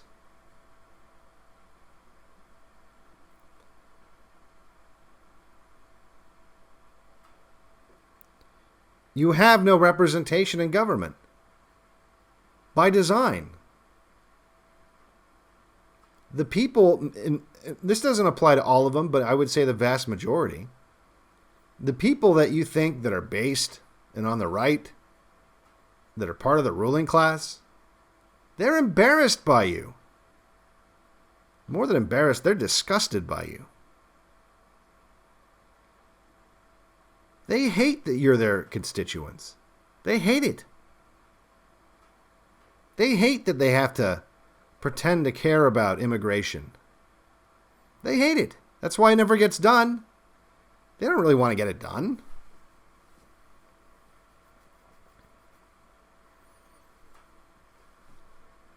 They hate it when they get articles, mean articles written about them by the people that they want to suck up to. They hate that they don't get to go to all the parties and they don't get all the little shiny objects that their opponents get. They hate it. And they hate you. They blame you for all of it.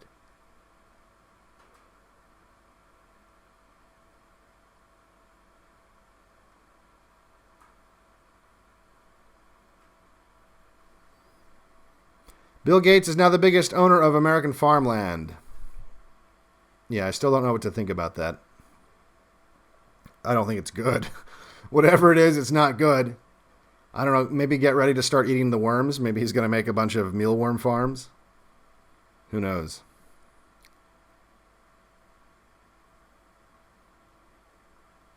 Someone said, hey, Devin, you can post this on Telegram up to 2 gigabytes, which makes me wonder even more how Telegram makes money. I mean, WhatsApp has a 100 megabyte cap, and this is if the multi-billion-dollar company Telegram has... Right. Well, no, I've talked about that. I'm not sure how they make their money either, and it is a little suspect, if you ask me. Because they seem to offer a lot of stuff for free, and nothing's ever free, you know? Nothing's ever free. I don't understand how they could possibly make money. And maybe they're not making money. Maybe it's one of those things like Twitter where they're getting funded by shadowy billionaires and then with the intention of eventually doing something with data or I don't know what. But you're right. It doesn't make sense.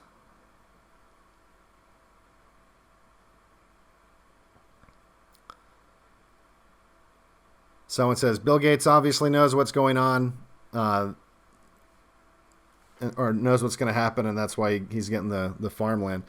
It could be as simple as that. It could be as simple as that. Controlling the food is absolutely part of the plan. It's kind of like the Great Reset. You know, you're going to own nothing, and you're going to be happy. Meanwhile, we're going to own everything.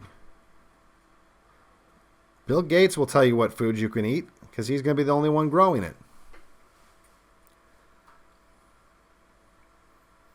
Somehow I don't think that these are going to be organic farms.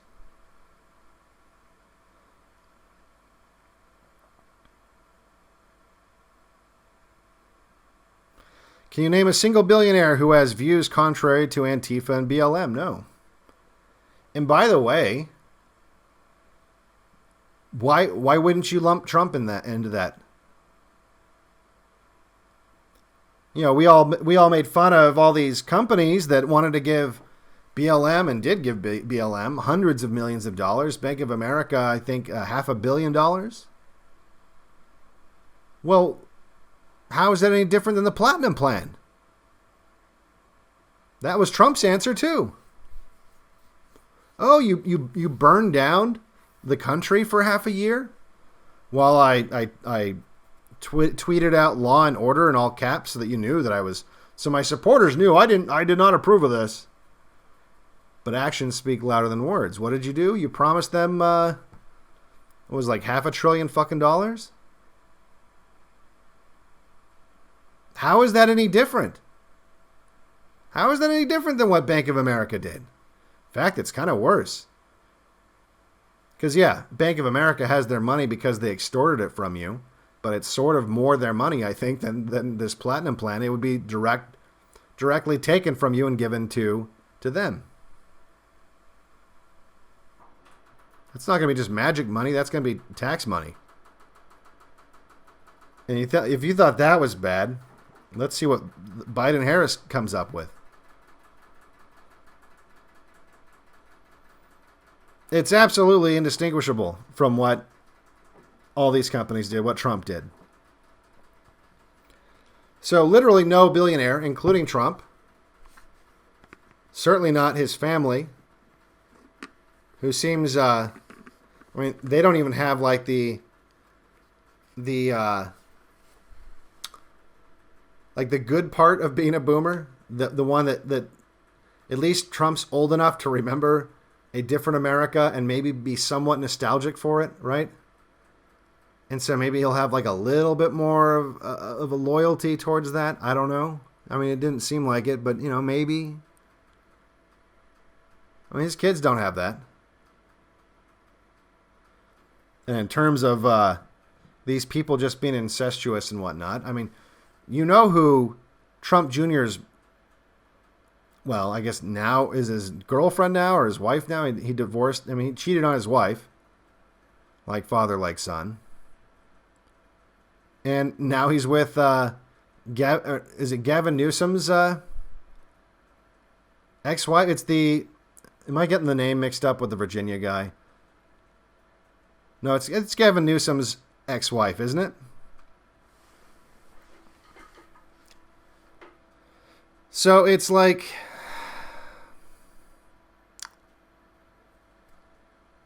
they're all too big to jail. That's why I'm not even all that worried about Trump facing legal trouble. He's too big to jail too.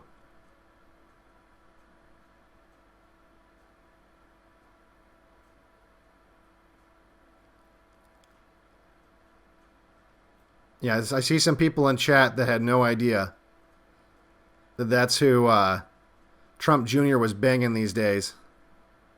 Yep.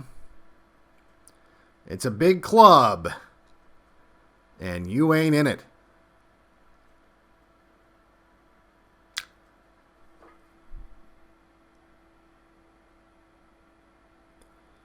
Someone says,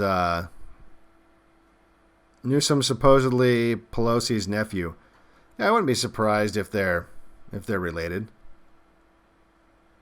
A lot of these people are related by blood, too.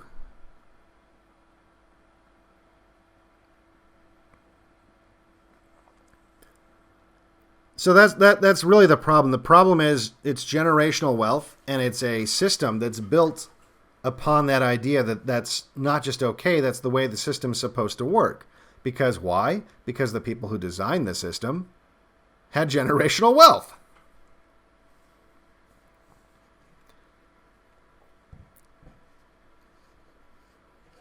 They just thought it would be easier to control the public if they had a carrot and a stick.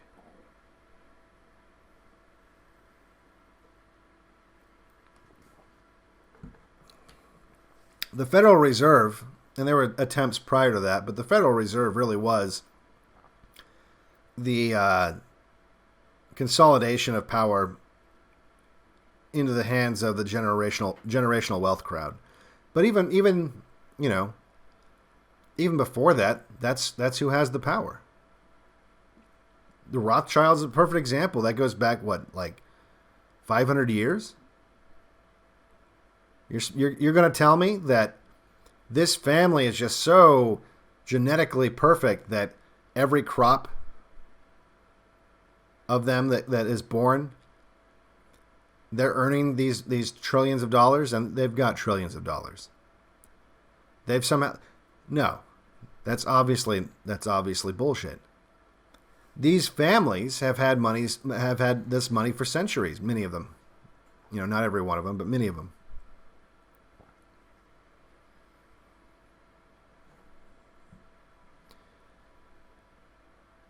Once your big ball of money is big enough, it's almost impossible to lose it. It really is. It's almost impossible to lose it. You have to really fuck up. Or maybe really try to rock the boat. Or start a war. Or something. Like, you have to just, really fuck up to lose your big ball of money.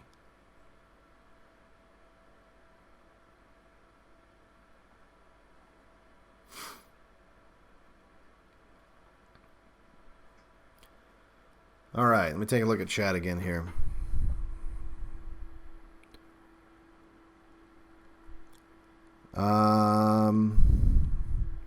It's going kind of slow on my app here. I don't know if that's just how it is or what.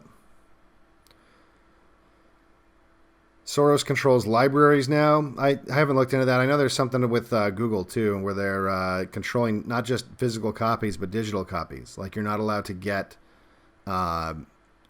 digital copies of books because they limit the amount of people that can look at them at the same time, like, or some stupid shit like that.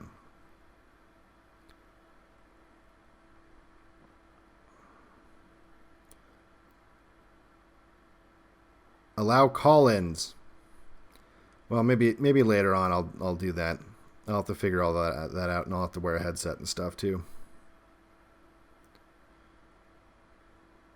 At least Sheldon Adelson died. Yeah, I guess that's a positive. I wouldn't call it a white pill necessarily, because it's not like that. Again, it's generational wealth. The money doesn't just go away. I mean, fuck, some of these foundations have been going on for like hundreds of years after the death of the guy who founded the foundation. And in many cases has gone total commie when the person who founded the foundation would be horrified if they knew what their money ended up doing.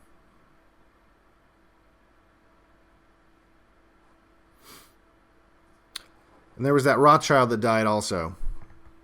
I guess, was that today or yesterday? I guess that's a positive too. But the same thing, like, look, lots of Rothschilds have died over the years, and who has it changed anything? No, they still have, the Rothschild family still has money. That's just going to get in. See, that's the problem with this generational wealth thing. Is, yeah, they're dead. Like when Soros dies. Okay, well now Alex Soros has all the George Soros money, you know?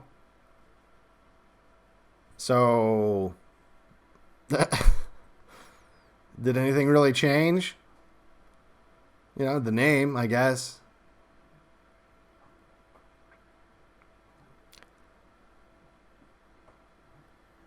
Trump pardoned Charles Kushner. Yep. And look,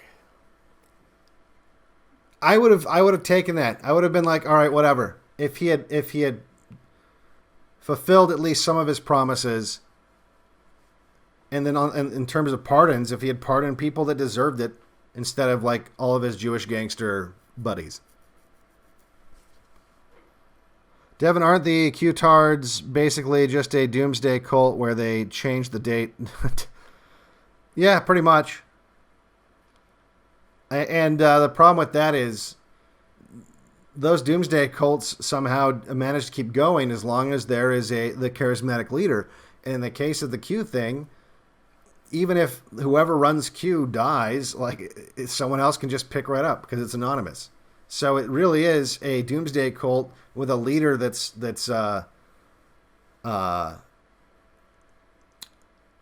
he's, what's the word? He can't die. He's immortal. It literally has an immortal leader.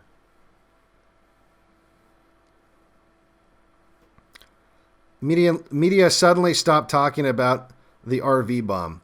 Well, I don't know. I looked into it a little bit and came to the conclusion it probably was just a guy that did that.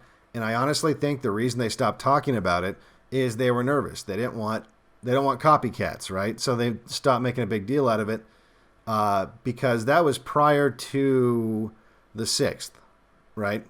And now nothing really bad happened on the 6th. Like it was, no one got, well, I mean, people on our side got shot and stuff like that, and some cop had a heart attack or something like that, but it didn't really pose a real threat. They know that.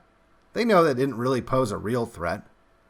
So that's why they're pumping that up, because it didn't pose a real threat. Now, an RV filled with explosives, that poses a real threat. So they're not going to keep talking about it because they don't want to give anyone any ideas. Speaking of which, there was a huge explosion in Sterling, Virginia tonight. I'll play the video.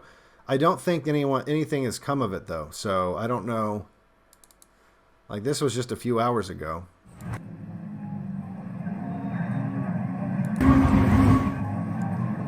So I'm not sure exactly. Let me turn that down.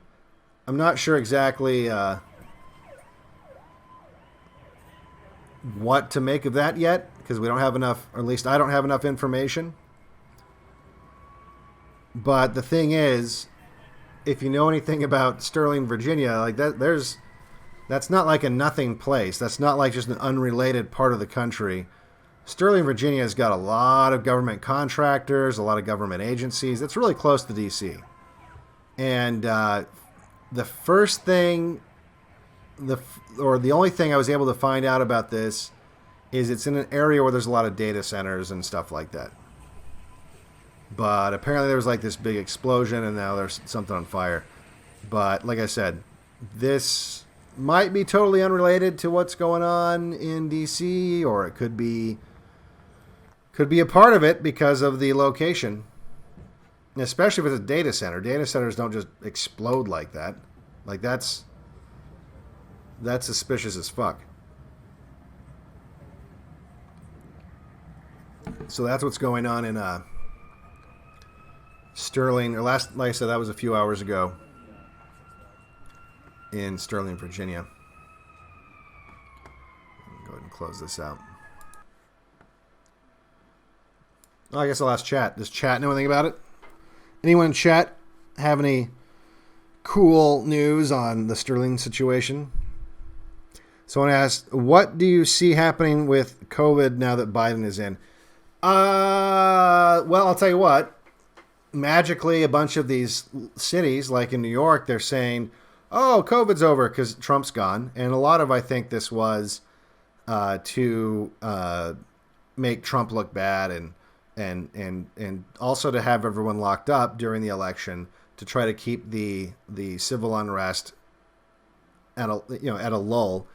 But the problem is, I think that if I was in charge of things, I would say, look, we're not, the civil unrest stuff, that's not over yet.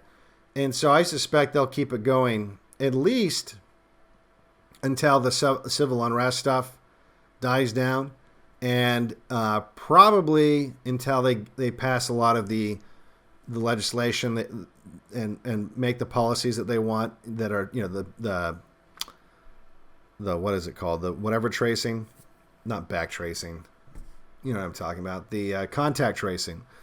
They're going to want to get the contact tracing stuff done because, look, that ties into, again, they play the long game. It's not like they're going to just not, the power's going to go out, they're going to knock on your door, they're going to, put you in a net, and like fly you off to Gitmo or something like that. No, they're not going to do that. What they would much rather do is, especially you got to think in terms of a surveillance state. One of the things that's most appealing about the surveillance state is how they can do so much remotely. Even if it's not as good as what they could do, if they had a guy on the ground. And the military is going the same way, right? They want to make it as easy to do remotely as possible, right? It makes it easier for the bean counters to manage, and it makes it so they can directly control the situation instead of have to delegate it to a chain of command and all this other stuff where things might not go exactly the way they want it. So if they have the surveillance state, they can just directly control this stuff. And one of the things they're going to want to do, because think about think of how it would interact with the red flag laws, right? So if they get the contact tracing stuff, they're going to obviously use that to create social maps. Something they've already done with Facebook and stuff like that. But that was like a voluntary thing. And honestly, it might have even just been like a beta test. Like, here's a voluntary thing. People are signing up. They're giving us their info. They're creating their social connections and uploading them for us. And so we can look at this data and see how everyone's connected. Like the different, what was it called? The Kevin Bacon rule. There's if you get everyone that you know, and then all the people they know, one of them's going to know Kevin Bacon. I know I'm butchering that, but anyway, people know what I'm talking about. So what they're going to do is, especially now that, look, people, I haven't used Facebook in years, and I don't use social networks anymore in terms of like for personal stuff. I just don't do it. I don't participate. And a lot of the people that they want to track are similar. They're doing the same thing, and more so if they're going to be censoring people. People are going to be exiting these social network stuff. So they would much rather have a tool that's all legal, all above board. Even though they probably have a lot of this stuff, already done. They're already probably doing a lot of this stuff.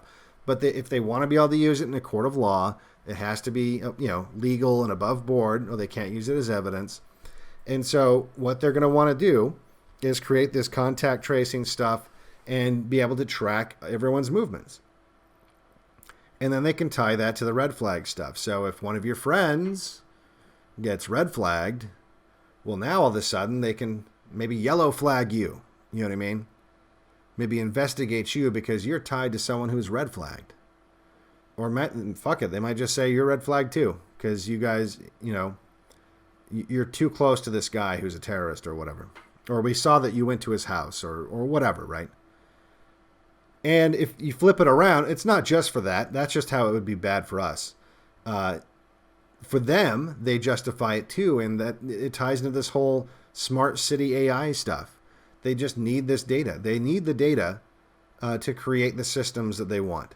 They want AI to track your movements for a variety of reasons. You know, for the same reasons, or like in the same way that Facebook and a lot of these companies that will track your movements and your moods and all this other stuff.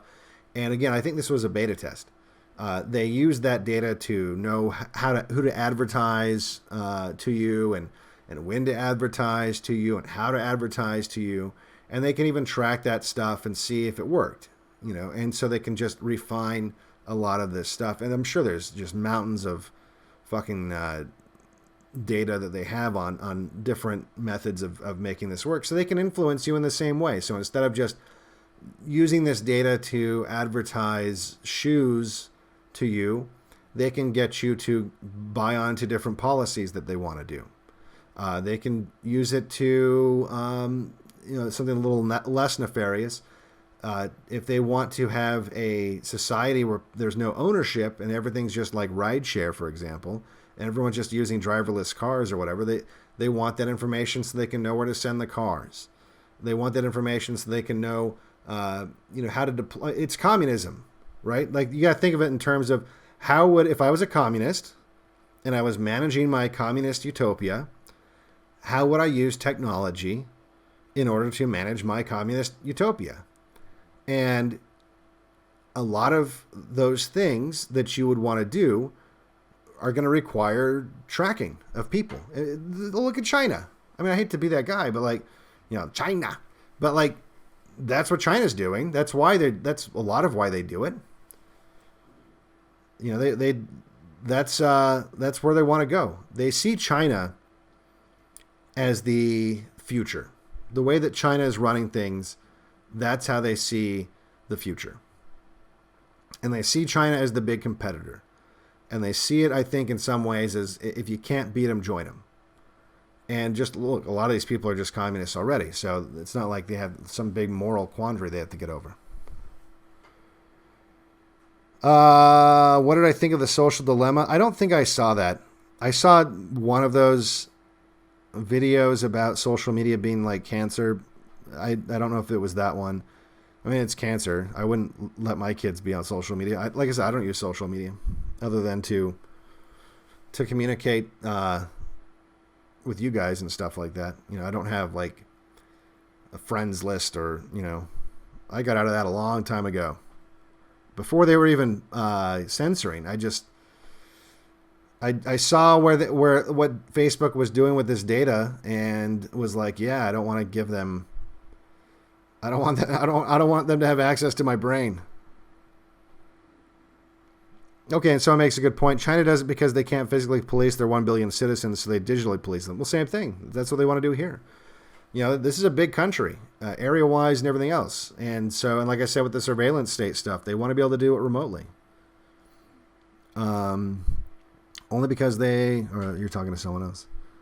China is a high IQ ethno-state. Well, yeah. And so therefore they already did what, you know, here's the thing. Remember I said when communists take control, a lot of people die. Well, they already did that. You know, Mao already took care of that. You know, they already went through their purge of getting rid of the problem DNA. And yes, they are high IQ, but they're also, I don't see a lot of empathy in that country. I don't see it. And yeah, so the left, if they want to emulate what China did, look, you have to do what they did. 60 years ago or so. And then you can move on to the social credit stuff and all that. But you got to purge the problem people first.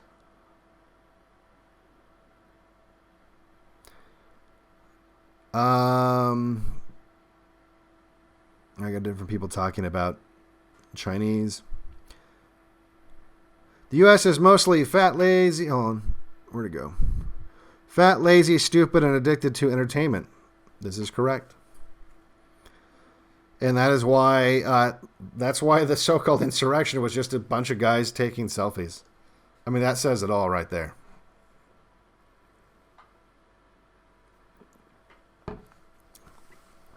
Chinese are a hive mind. Empathy is not a part of it. Yeah, I do see a lot of that. It's like a different... because I wanted to say they have high in-group preference, but it's not even really that. It's just they have I want to say it's like a deficiency in individualism. Like, I know individualism is a mixed bag, but you can't deny that that's a part of Europeans. And it's not a bad part of Europeans either. It is a part of Europeans that sometimes backfires. But I don't think they have that problem in China. The Chinese invaded Vietnam in the 80s and turned tail, you just said tail wrong. Turned tail and ran away when they couldn't do shit. Well, look, ground wars, lots of very big, powerful countries, including the United States, have attempted ground wars against opponents that you would expect to just lose really quickly and have failed. Whether you're talking about Russia and America in Afghanistan, Vietnam is a famous one. All these different huge countries that should have had no problem against a much smaller opponent, and that ends up taking decades. And like Afghanistan, that's like the longest U.S. war ever. It's still going on, technically. That's why, by the way, that's a silver lining. That's why if things in America were to get, a little toasty, it's not like there's so many people that are afraid of that scenario because they think that like, oh, your AR-15 is going to be real good against a Predator drone. Look, will there be instances of that? Yeah, there were instances in Vietnam where they probably napalmed like 100 guys and burned them alive in a second. They had no chance. But at the end of the day, who was shoving fucking Huey helicopters off of a aircraft carrier so they could make more room for the people who were running for their lives? Technology is not everything. Especially if your people don't believe in it. The people in Vietnam and the people in Afghanistan, they're fighting because that's their homeland. They're fighting because they believe in it. They're not fighting because they're getting sent by their government halfway around the world to go do a job that they don't even fully understand. And the same thing's going to be true if there was a situation where you had military forces fighting American citizens. You're going to have a lot of people, first of all, even if they enact some of this stuff where they want to filter out the people that would feel this way, you're not going to get rid of all of them. And then plus, even if you do get rid of all of them, the people that are going to be in the military, what are they fighting for? If you have like this multicultural military, most of the people who if you have a bunch of people like this, bring this up. Where'd the images go? Did I erase that? I don't know. Here we go.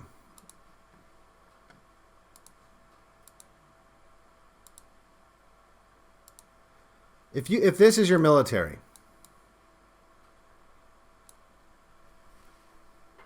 you think that maybe she's not going to be as motivated as the people she's fighting? You know? You think that's possible? That maybe she's not going to be up to the task? And not just her. I mean, it's... What have we been saying for years? The demographics matter, right? And there's real reasons why they matter. It's not just this thing we say because we hate other races or we're evil or bad or whatever. It's because it changes the makeup of the country, which has like a ripple effect on all kinds of different things. Well, if you change the demographics of your military, that all those things are true.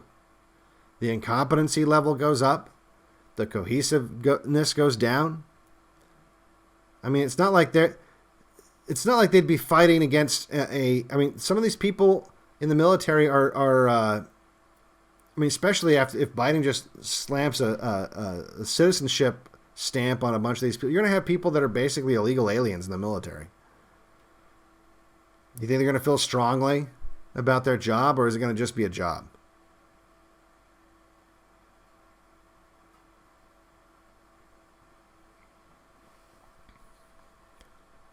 I think people, they overestimate the military and they underestimate the military. They underestimate the military thinking that like, you know, that you could just get a bunch of boomers with AR-15s and throw them in the back of a pickup truck and go take something over. I mean, that's ridiculous, right? And I think a lot of people have that weird fantasy for some reason. But you overestimate them if you think that they're just like these elite fighting force that is going to destroy you without even trying, with predator drones every square mile, droning everyone. I mean, look, it would not be a happy situation. It would not be a fun time for anybody involved if we get to a point where it's civil war and you have citizens fighting the military. That would not be a fun time for anybody. But it's also not like it's not like they're Skynet. You know, they're not gonna have like these Terminators running around, you know, blasting you with laser guns. All right. I'm going to take one last look at chat. And then I'm going to see how this recorded and everything else. I don't know how did this work? What do you guys think of Trovo? Do you guys think it worked out okay? We don't have like a ton of viewers. We got like, at least according to this, we got like 527. I guess that's all right. Trovo's good. Not bad. Good. More stable. People like it. Less dropouts. Well, that's good. People seem to like it.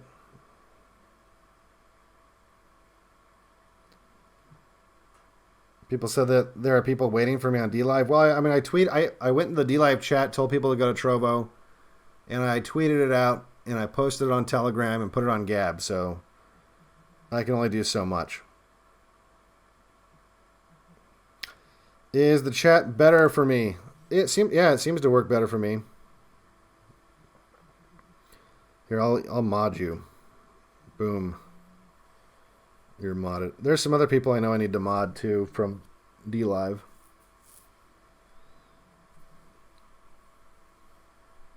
Everyone seems to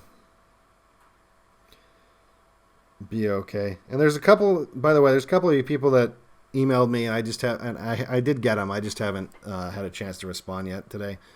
I'm finally getting rain, I think, and so there's some last minute things I'm doing to the roof before that happens, and then we'll see if all my repairs have fixed all the numerous leaks that I had. All right, guys. Someone asked about Discord. No, I don't have a Discord. I'd like to do something other than Discord that's like Discord, but maybe I should just do a Discord thing anyway. I know there's a lot of this. What I wish I had like a community manager, like someone that could do a lot of this stuff. Whether it's, the comments on the Telegram that people want. I looked into that today and couldn't figure it out. I felt, I think you have to activate something else, because I didn't see any options anywhere on the Telegram channel to do that. People saying never use Discord. Set up an IRC server or channel. Yeah, that'd be kind of funny. IRC is not like a bad idea. It actually isn't.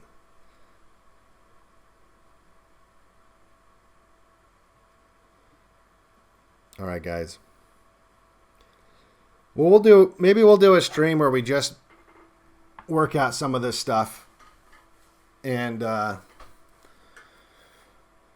get an IRC server or a channel going and a bunch of all this other stuff working. That'd be good. I'd like to have that just so we have a place where people can talk about, even if it's just stuff like ham radio and stuff like that. That'd be good. And like I said, community building is not my forte. I'm used to just I'm used to paying people to work with me on projects, and I don't have the money to do that anymore. So I don't know, well, what do you do when you're not paying them? Seems like it's a different dynamic if you're not paying them. So anyway, hope you guys have a good evening, good morning, or good afternoon. I'm going to try to get maybe this on BitChute. We'll see how bad the recording is. For Blackpilled, I am, of course, Devin Stack. A felon, gangster, mafiotic, negroidic, the Black Frank Gelada, a gangster judge, therefore unprosecutable, the blackish, menial, negroidic in appearance and demeanor, felon, vicious, parroting puppet, ex-district attorney in Nassau County, and watch my Frankenstein eyesight television playback of this felonious, lowly, sodomistic display by the felon, sodomist Judge William Sullivan and his lowly felon slut wife during my trial in Nassau County.